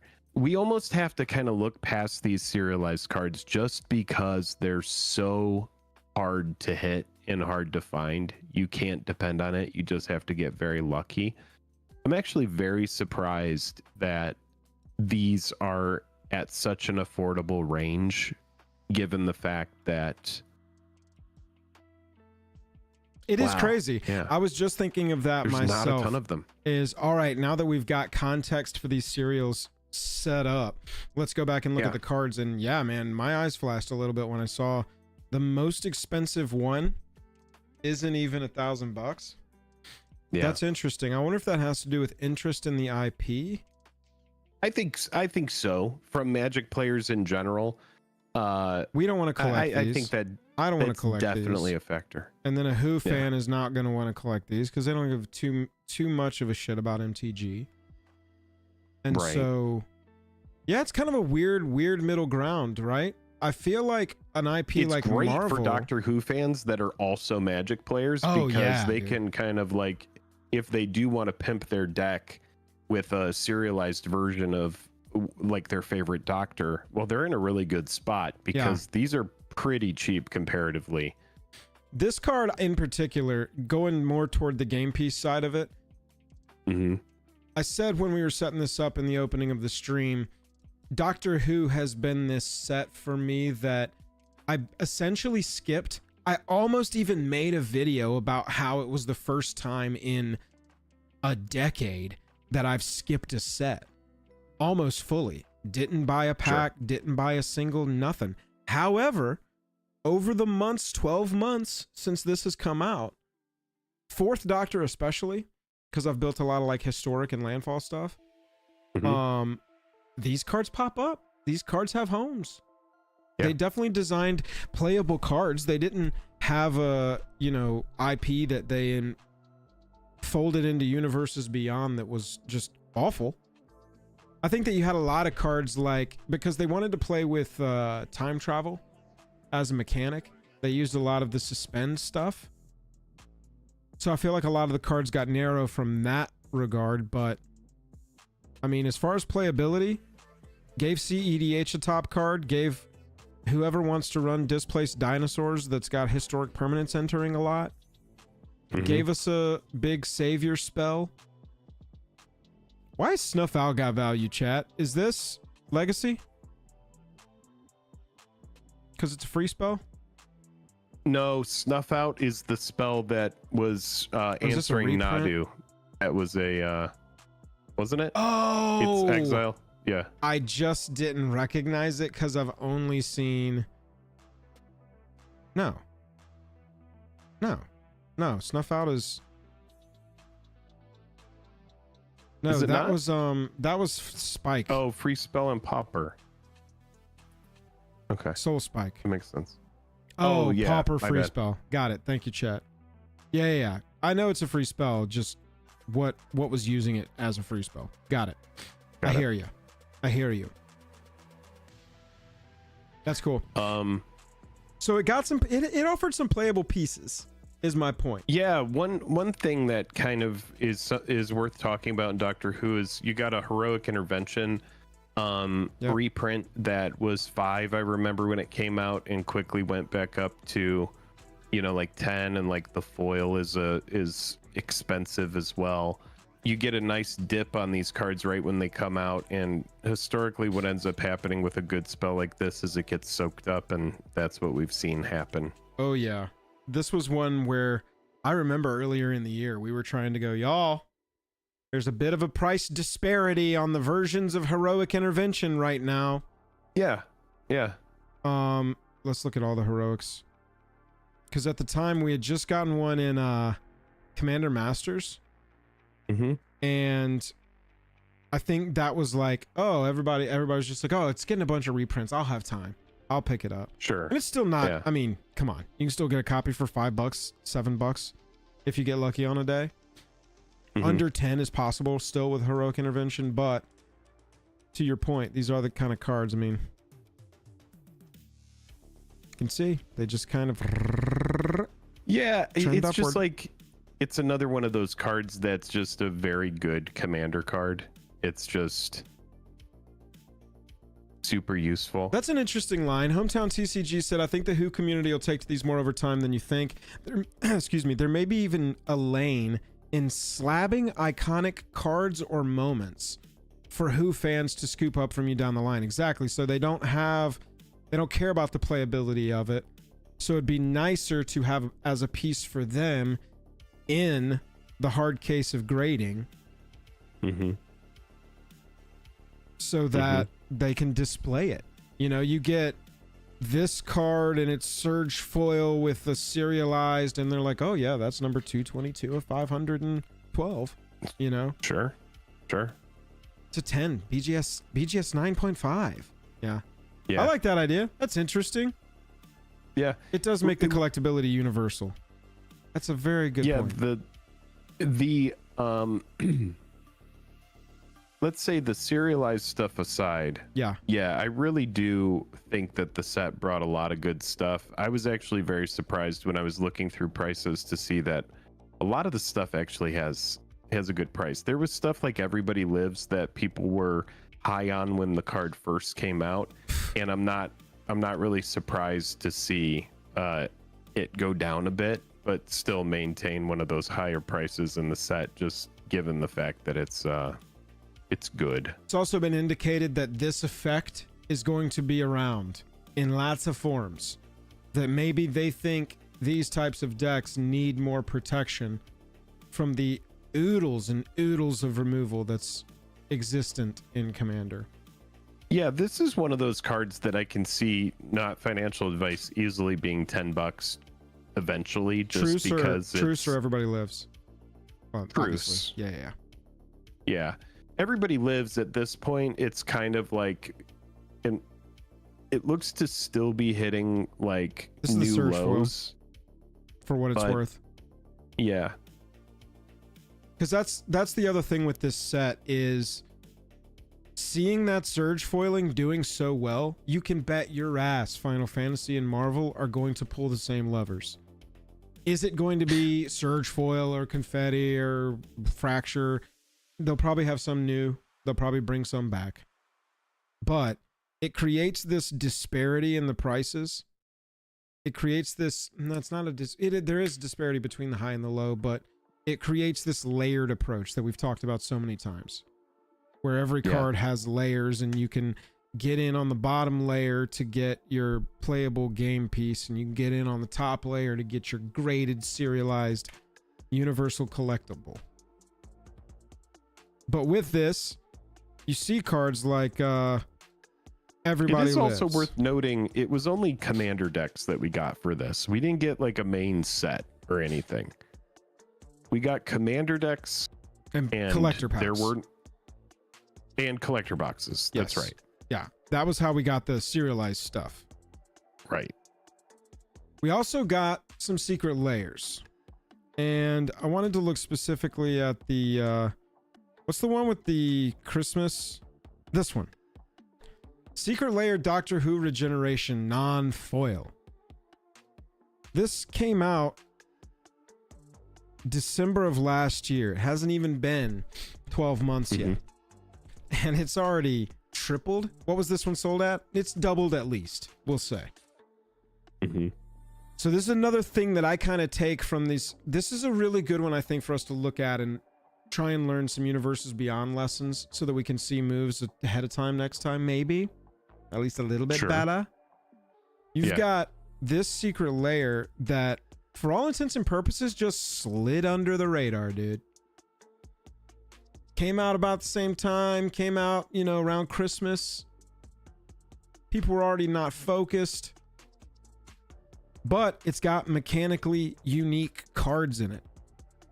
Sure. And I think that this, Jake, plays to our comments that we've made on like the Dungeons and Dragons one. Mm-hmm. Comments that we've made on any of these IP front mechanically unique. Mechanically unique is the key there. Exactly. In my opinion. Oh, 100%. I agree. Like Dungeons and Dragons. Oh exactly. my God. I don't like to say free tendies, obviously, but you know, this one's interesting. It's interesting how reskinned cards, I think different ball game. Different ball game. Yes. Yeah. There you're concentrating on that quality of card, playability of card. Is it a card that's a really highly desirable one of for Commander? Is it a card like Preordain where they're going to need 4 of them, and so that card's going to get a bump in price automatically because everybody's going to be looking for multiple copy. You know, there's different ways to look at those. But the mechanically unique stuff, I have learned my lesson time and time again on these. And I just know that personally, I'm not giving anyone financial advice. I know that personally it's going to be hard for me to let these slip by just as a small little arbitrage play. I don't want these, but I could sell them right now for twice that I bought. Not that long of a timetable either. And I'm not saying sink 10 grand into every one of these, but like I'll probably be eyeing the next mechanically unique drop that's IP front very heavily. Yeah, it's like way different from like how they've been doing a lot of Secret Lair, like Miku. It's like everything is reskinned, right? None of those are mechanically unique. Could you imagine if they were? Oh my God. Well, yeah, they knew what they were doing with those, and they can't. You know, we've got in all the craziness, we did actually skip a Miku drop. And you saw the strategy with the first two. Here's the 5-color commander. Here's the Soul Ring. This one sold out, but it didn't sell out as fast because it was all planeswalkers. Cute. If you're, you know, you still get all of the full collectability side of it. Yeah. That you would get, but you don't get the playability side of it. And so I think it slowed those down a little bit. But dog, if they released a mechanically unique Miku layer, you bet your ass I'm in line. I skipped the last Miku one because I was like, this doesn't follow the same rules that I set for myself as being like majorly commander playable, IP let, you know, that kind of thing. I was like, so I'm not on this one, even though I was like, I'm definitely buying all the Miku ones to flip. I skipped that one because I was just like, don't believe in this one. Sorry, y'all. Missed for me. Because Planeswalkers? Planeswalkers, yeah. It just doesn't have the same playability, and I'm on a short timetable with those. That's not put it in a box and open it up in 20 years and sell everything all at once kind of deal. That's I want to flip it in a year for Marvel stuff. I want to flip it right now and go buy duels. You know what I'm saying? Wow, from what I'm seeing here, Miku didn't even sell out. Oh my God, really? I assumed because we got the inventory short notice. No. Email. Peach Momoko. Yeah. Peach Momoko foil sold out. They had to know too. Because that could have been a combination of multiple things. They obviously adjust the quantities as they go as they learn things. So they're strategically adjusting those quantities, I would assume. I don't know this.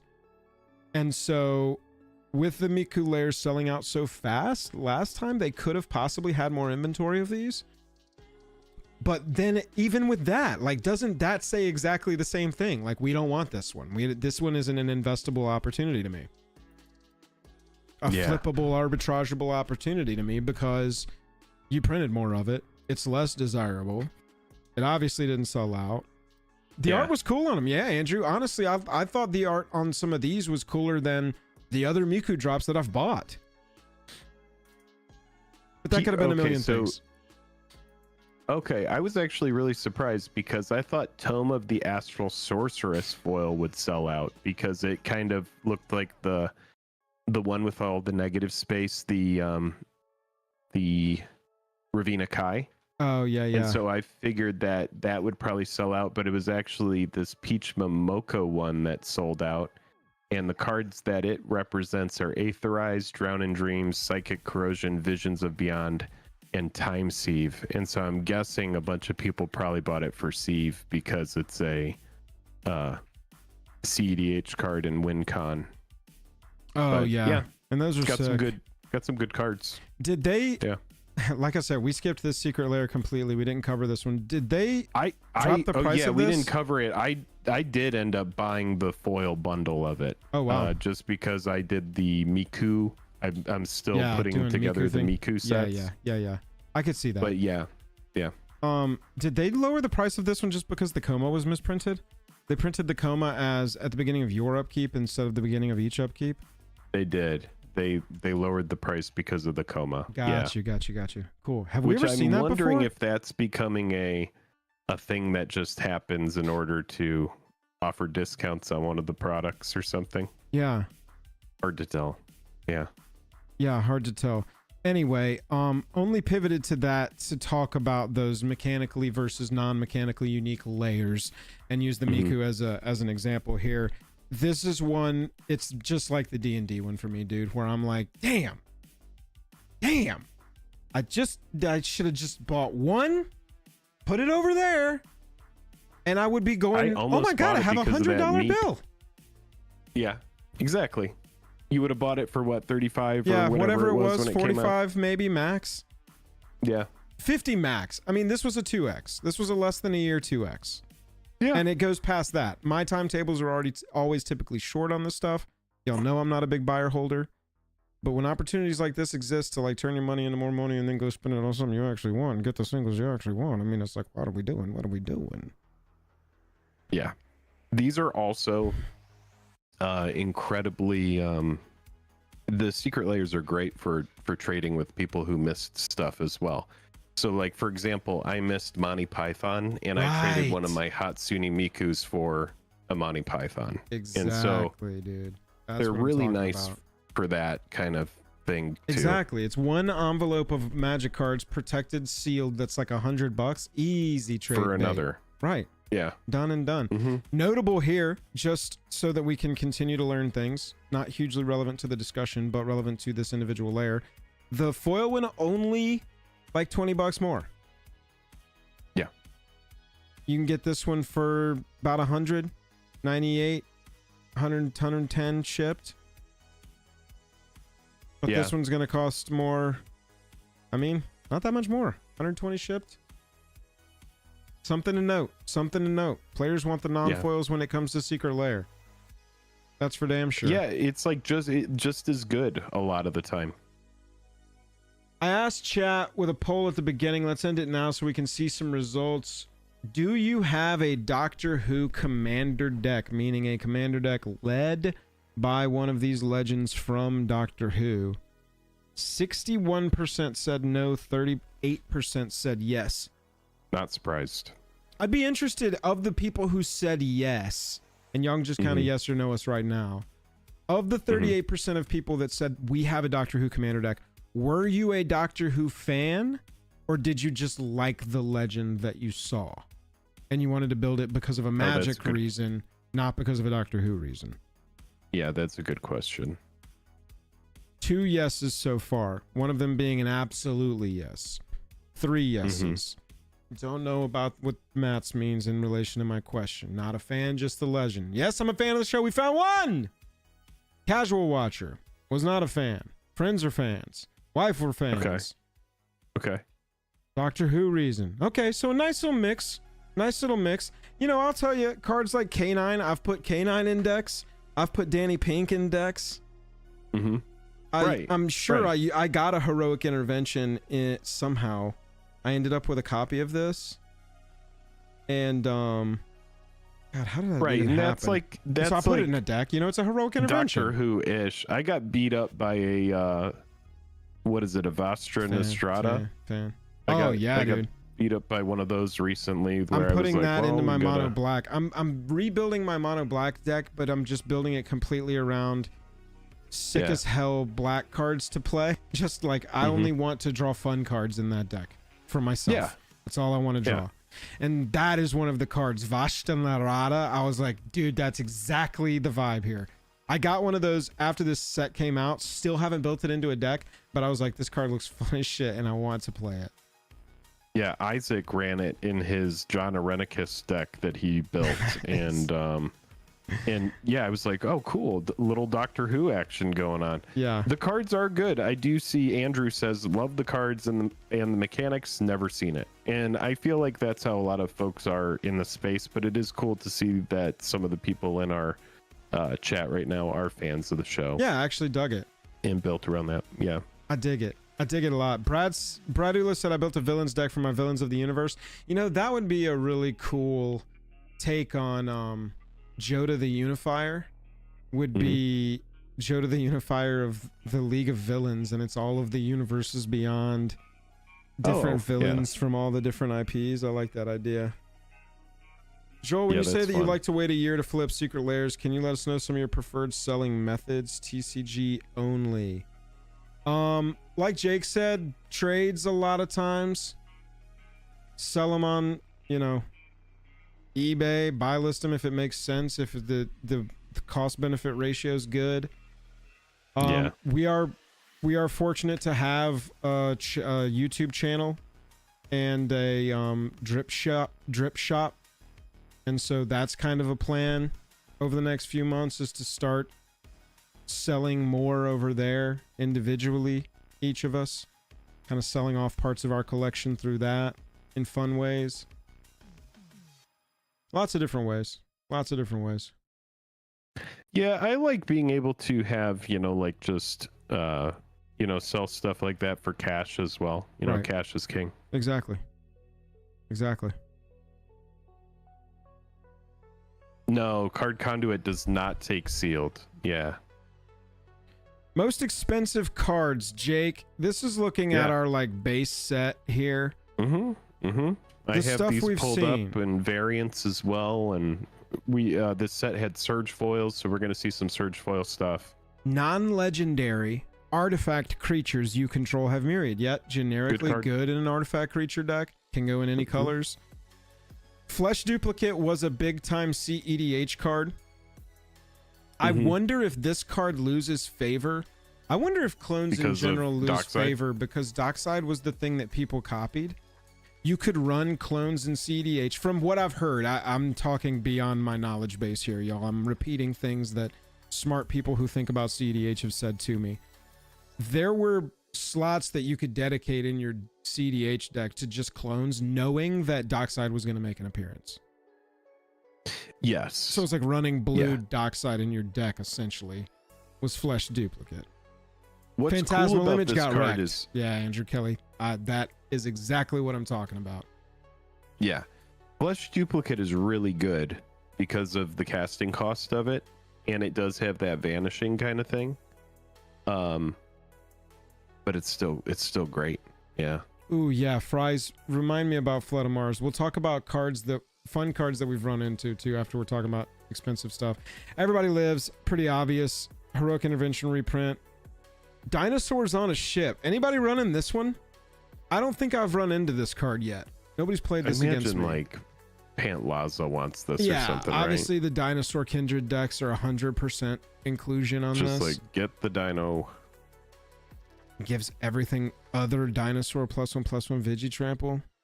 That's really good. Rough. Kirk runs it. It seems like an auto include in Naya Dinos. Yeah, same thing with Flaming Tyrannosaurus. It's kind of crazy how many dinosaurs came out of this set, because you've also got the historic dinosaurs too.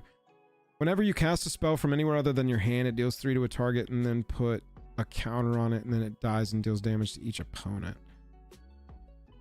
I imagine people aren't just using this in... I mean, this is a good reanimator target. It's fucking good. Rakdos reanimation. Sack this, 5 to each opponent, reanimate it over and over again. Holy shit, it's so good. You know, like, what's it called? The pay 2 mana, or Phyrexian Rebirth? Is that the enchantment that lets you repeatedly return shit to your hand? Stuff like that. Cheat this onto the battlefield. Yeah, I mean, this goes well in the decks that y'all were talking about earlier. Wow. Sneak attack stuff. I don't think this one was on our radar at the time. It's good. Yeah, it's good. Altan Soldier, 6 mana, 0/0, enters a copy of any creature on the battlefield except it isn't legendary. So nice. Good as well. Yeah, exactly. So it's like a Sakashima on 6 mana that's also an artifact. That's good. and just casually tosses Myriad on there. Shit. Yeah, casual Myriad. Really fun card right there. That's a good one. Nice and fair card, but brutal if it hits. Snuff Out, we talked about. Some lands. The lands are good. Yeah, lands. The lands are just good. Very easy to jam into commander decks. Oh my god. 100%. I love that cycle. Definitely. And they're in all mine. Danny Pink, I've talked about. This is whenever counters are put on. And so any counter decks that put counters on creatures, draw a card. This one popped, I think, recently because it was really good in Bumbleflower. That's what I built it into. And I fucking hate Bumbleflower. Jesus. She just wants to get you high on some good deck food, is dude. the worst, bro. Oh my god. Create a token that's a copy of target creature you control, except it isn't legendary. Yeah, this has, and it's got rebound, dude. This has got so many applications. So many applications of a card like that. I'm sure we were high on that. So many copy spells in this. Seriously. And then Displaced Dinosaurs. Historic permanent enters the battlefield under your control. It becomes a 7/7. So, I mean, we'll say Dockside, you know, every single treasure that Dockside creates enters as a 7/7, as if your dinosaurs are on the battlefield. You're probably, if you're pulling shit like this in the right colors to, you know, Rhythm of the Wild, everything. And okay, I'm going to send stuff to have haste. 8 7/7s at you, 8 7/7s at you, and 8 7/7s at you. Yeah. Yeah. Choose target creature you control. Each other creature becomes a copy of that creature until end of turn, except it isn't legendary. Wedding Ring reprint. This is a card I need to pick up. I need a copy of this. And it's down to $5 at this point. Yeah. RMS Titanic, dude. Yeah, what is this all about? Titanic. It's the Titanic, man. Yeah, I get that it's the Titanic, but why? Why is this popping? Was there a vehicle deck this year? There was a vehicle deck this year, wasn't there? Probably because it says treasure. Yep, Danny Pink is fantastic in Galadriel, I can imagine. Yep. Edward Kenway, that's what it was. Thank you, thank you. The Pirates, that's right. Deals combat damage, sack it, create that many treasures. Yeah. Yeah. And the Kenway deck lets you like return them from the graveyard or something, right? Oh yeah, that's true. Could be picking up, could be preemptively looking at the Death Race set. That's the top of the year, isn't it?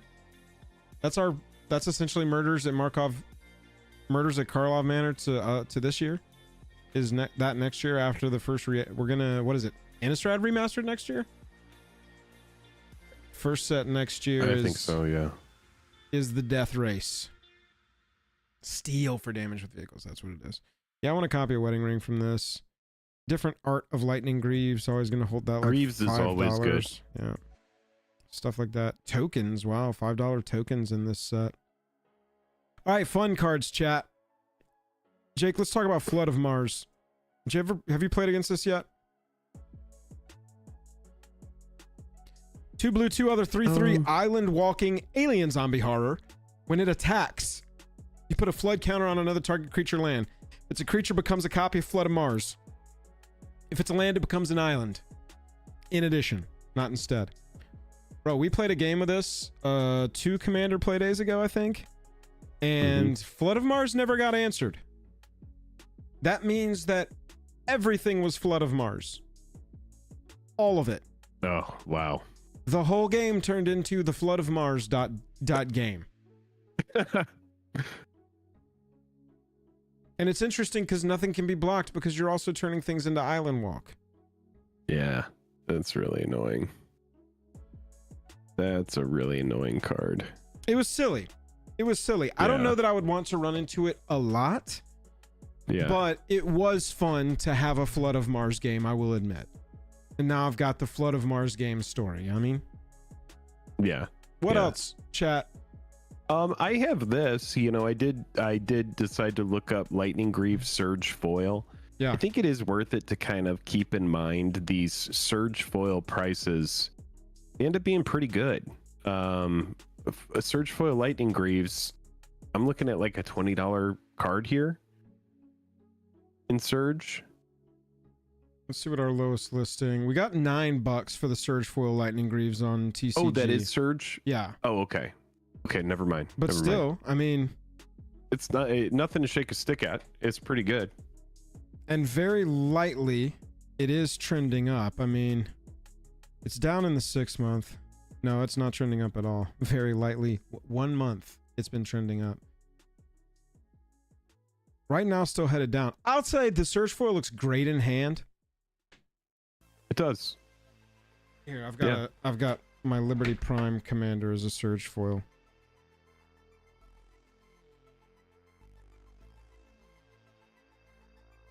It's hard to get it on. I mean, yeah, it is a really dope especially for some specific cards. Like in this card in particular, it just looks really sick. I'm not getting a great version of it there. The hand looks kind of cool.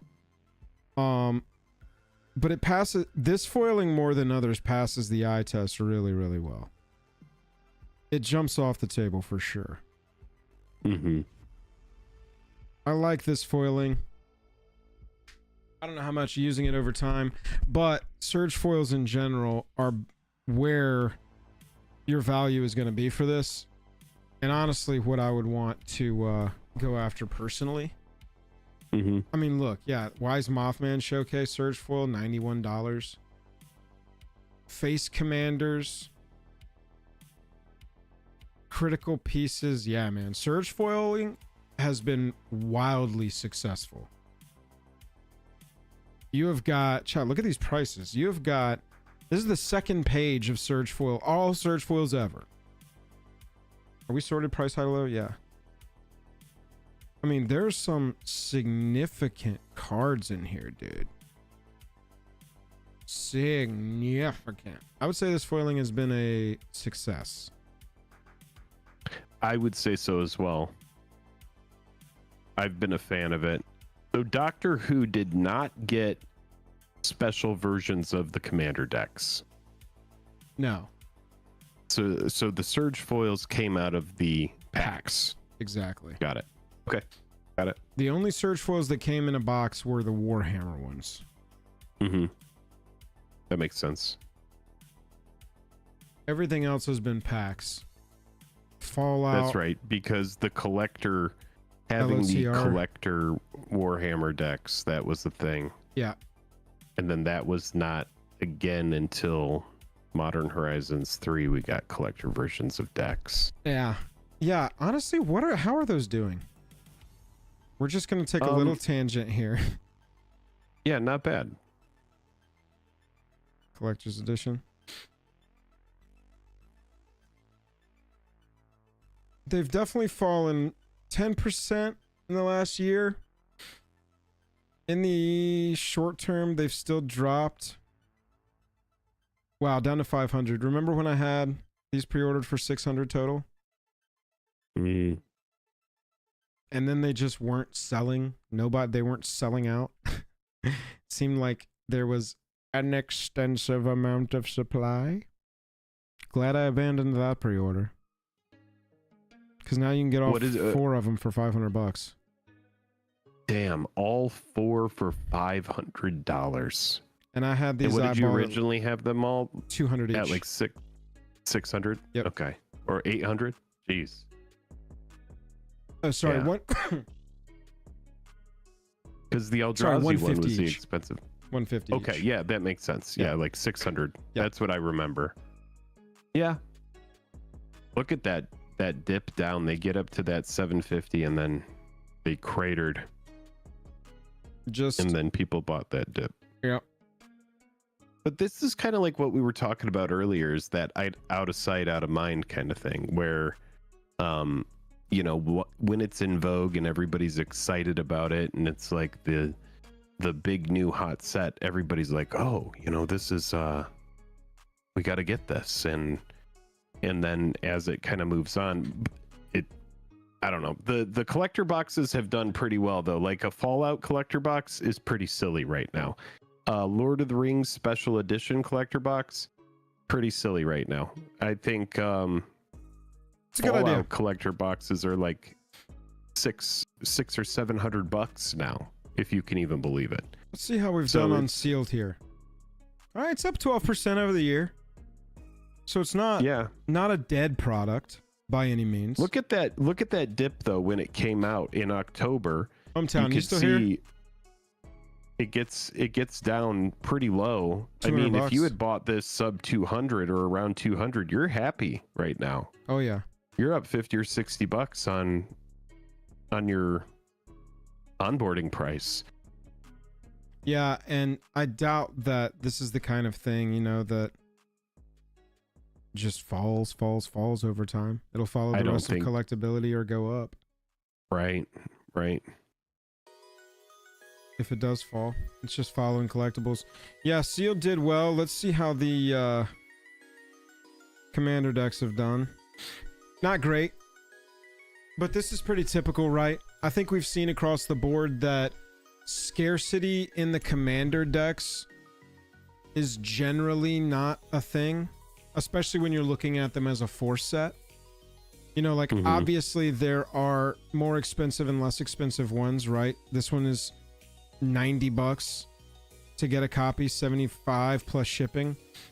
And then you can also grab the 13th Doctor one for $30. You know, different worlds.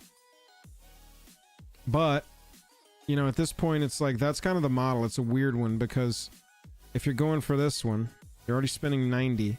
Do you want the other 3? Just have all the cards from the set? Mix and match? Yeah. Yeah. I mean, going from 190 to 180 isn't a nothing jump, but might as well look at it. If you're getting the other 3, you can mix and match your cards here. I don't know what kind of, you know, I don't know how these fell out with like the Soul Ring and the Sonic Screwdriver and if everyone got all the different pieces, but I know we got all the Fallout decks as part of an activation with WOTC, and I only built one deck out of the Fallout stuff, but I enjoyed going through the having the others so that I could be like, oh, I'm not, you know, I can get the Soul Ring that's themed, I can get the Arcane Signet that's themed, I can get the, you know, even some of the like Skull Clamp, some of the cards that weren't in every single deck. I can get the Skull Clamp from this deck and bring it over, you know. That was cool. Yeah, good Fallout use for those other precons, especially Universes Beyond IP stuff. I will say this, it does look like collector boxes of Universes Beyond stuff have typically done pretty well. That is a good note. This one in particular, I mean, we knew that this one has just been slamming. Up 127% on the year. Yeah. Oh my God. That's pretty good. Like almost 600 for that. And then if you look at Lord of the Rings, it is just like the most impressive chart. The collector display of special edition is just silly how nice the chart looks. Oof. Yeah. Damn, cases of this are already up to $7,000. Okay, here's one. Here's one for under $6. Single boxes are $950 right now. Jesus. Yeah, and look at all the buying. Eric, that's a good question. It's a good question. Okay, we don't have data on the cases. Let's go here. One box. Just find just a display. Down. Big down. But it's also very, very new-ish. Yeah, it's like less than a year. February. Yeah. So we're on like 9 months, 10 months. I'll tell you, the people got in on a Lord of the Rings special edition, like at $250 a box. Oh man, they've like more than 3x their money. Assassin's Creed is weird though, because let's look at this. Doctor Who, 1,178 cards minus reprints. 358. Oh wait, no, minus reprint is, there we go. 229 cards in the set that are fresh. Yeah. And then ACR 104. There's your answer. Right there. Yeah, that has a lot to do with it. That is your answer. This is mostly a reprint box. You've got some AC cards in there. The reprints have AC art, but you're not getting these like gotta have it cards. What's the most expensive card in this? The Commander, Edward Kenway, at $11. Ooh, brother. Ooh. Yeah. Ooh. And this card is, y'all, this card is bonkers. I didn't buy it. Narrow though. Yeah, that card's good. I do need that card. This card is sick as I do need fuck. that card. Everybody should get this card. If you've got a legendary historic deck, Actually, I do need that. absolutely goes in there. And look, if you've got enough historic permanents just to reduce this down, it goes on your commander and makes your commander +10, +10, +10, +0 vigilance. Yeah. So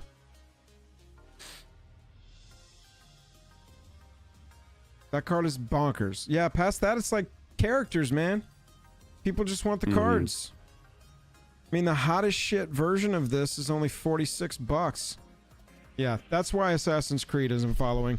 So that's a good caveat, because I think that's a good call out. Being like, oh, all collector boxes of Universes Beyond do well, show me Assassin's Creed.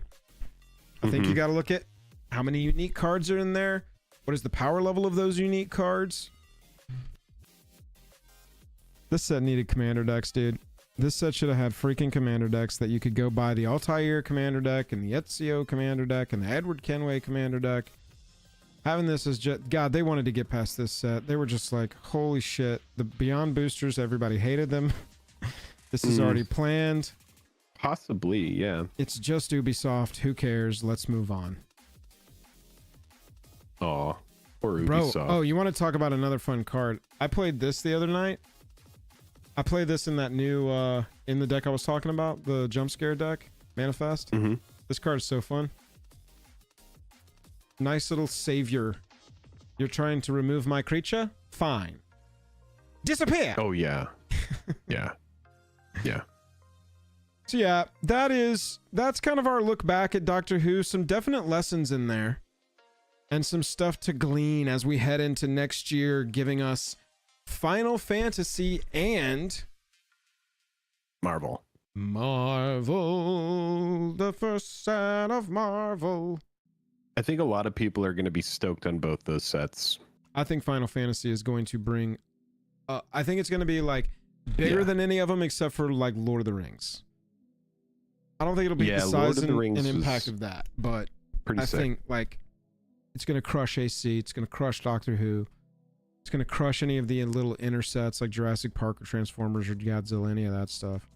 Not really even what we're talking about, but I just think that Final Fantasy is going to be one that everybody's got a story about. And talk about pushing into Japanese markets.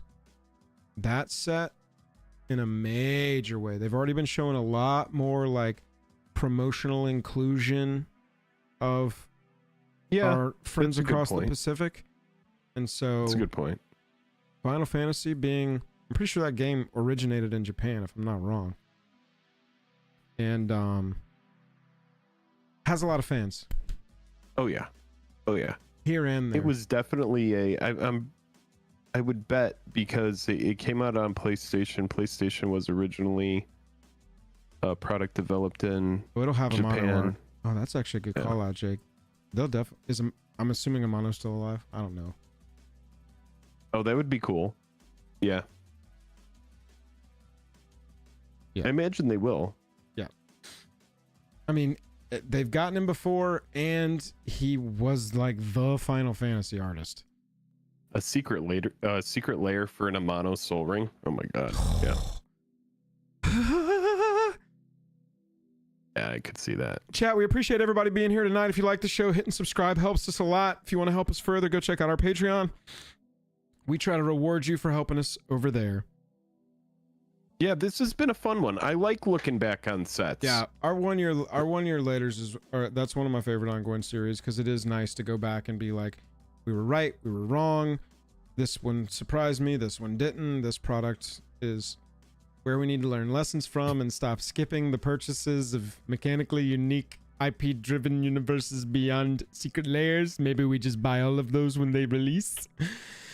Not financial advice? Yeah, when we see stuff like Heroic Intervention get reprinted, if those are cards that you're typically priced out of, or things that remind you of other really strong effects. Yeah. When a set gets that, like typically right when the set comes out or a couple weeks after, that's a good time to scoop those up. So if something, it reminds you of Heroic Intervention or Teferi's Protection, for example. Yeah. If you get something similar to that, or you have a new set comes out and you see, cards that remind you of that sitting around like $2 to $5, I would imagine that once that set is kind of moved on, out of sight, out of mind, as long as those cards don't continue to get reprinted back to back to back, then those are typically nice low risk pickups. If you got your heroic at 5, you're probably happy that you did. I remember just drafting one that got passed to me at an event that we were playing in, Joel. Someone passed me a heroic intervention, and I was like, well, it's not in my colors, but I know a good commander card when I see it. And I just drafted it right out of there and was like, okay, got my Doctor Who heroic budget card. Right. Looking it up, and it's like $4 or $5, and I'm like, yeah, not for long. And so fast forward, and here we are. I don't think that 4-pack of the Surge Commander decks is going to hit sub 500, Matt. I think that's wishful thinking, buddy. Maybe though. Of which one? The Warhammer 40k decks. Those have proved to have killer supply. They're still available everywhere widely today. Really loved how they've approached that to make sure that those kind of things aren't paywalled, essentially. And so I see the thought, but I just some of my favorite the economics Magic don't make cards sense to came me, out Matt, of there for that to go that far down. Oh yeah, Warhammer was a killer set. Warhammer. Dude, I mean, that is one in particular, alongside LOTR, where I'm just like, dog, they can handle these different IPs so well. Marvel's gonna be the shit. Nothing to worry about. They're gonna knock it out of the park. Not everything's gonna be a hit, but they've got multiple sets, and you know they're gonna milk secret layers like insanity. Ooh baby. Ooh baby. The card yeah, Kikoshi. Resurrection Orb? We each bought all 4 of the Warhammer decks. Resurrection Orb is one of my favorite Magic cards, and it's a specific Warhammer card. That's one thing Warhammer did, is it printed a lot of mechanically unique stuff under the Warhammer, which I think is, you know, and that's how they've done a lot of these, and it's probably why there's a lot of them, is they don't want there to be people who are like, oh, I can't afford any of the Warhammer stuff because they didn't print enough of those decks. And that exactly because the fan that it's created to bring into Magic doesn't know to be ready when it's on sale the second it's on sale, and so they cannot have a situation where those aren't widely available. So so that people who want them, they can pay whatever the price is for the collector deck or the regular deck. Good product. Chat, people have started telling me the score of the Braves game, and my nerves are now churning. Yeah, you got to go watch. I'm gonna go watch the end of this game and watch the Braves get eliminated from the MLB playoffs. Don't say it. And that's what they deserve. The team sucks. They've got too many injuries. It's just they've been absolutely brutalized. You can't lose multiple top 50 MLB players from your roster and still expect to put up results like you could have done with the multiple top 50 MLB players that have been hurt and removed from our team this year. So yeah, it is what it is. Chat, we love y'all. Thank you very much. You. We just ask a little question there. Kind of interested in everybody's take. There's this TCG shop simulator game that's been making its rounds on the internet. Jake and I are vaguely interested. We think it could be a fun stream, maybe do a little different thing. We wanted to kind of float it to y'all, since obviously y'all represent the people that want to come and hang out on a stream, and see if that is something that you would actually like us to kind of divert and do as a one stream, one-off kind of thing. Play that TCG shop simulator. I'm totally down to do it. Yeah, it seems like mostly people are into it. I think we'd have a lot of fun. Yeah. We'd probably do it a little different. We can fight over how to arrange the store and what to buy first. It'll be great. Crank, exactly. When we got in on Sunday, Jake was like, "Grats," and I was like, "Dog, honestly, they don't deserve to be there," and so it's already just feeling like borrowed time. And so it's like you've entered into a situation with them where it's like, if they lose, that was the expectation, and if you win, bully. There's fun, more playoff baseball to watch. Eric, yes, our streams are typically on Wednesday, and also on our way out, we will say thank you to Headhunter Racing for the $10 super chat and our stream monarch. All All hail. hail Headhunter Racing. All hell. All hell. Thanks to all the super chats tonight. MTG Gaming Bob with the 369 as well. Yes, sir. We appreciate y'all, homies. We will catch y'all very soon. Have a good night. Have a good weekend.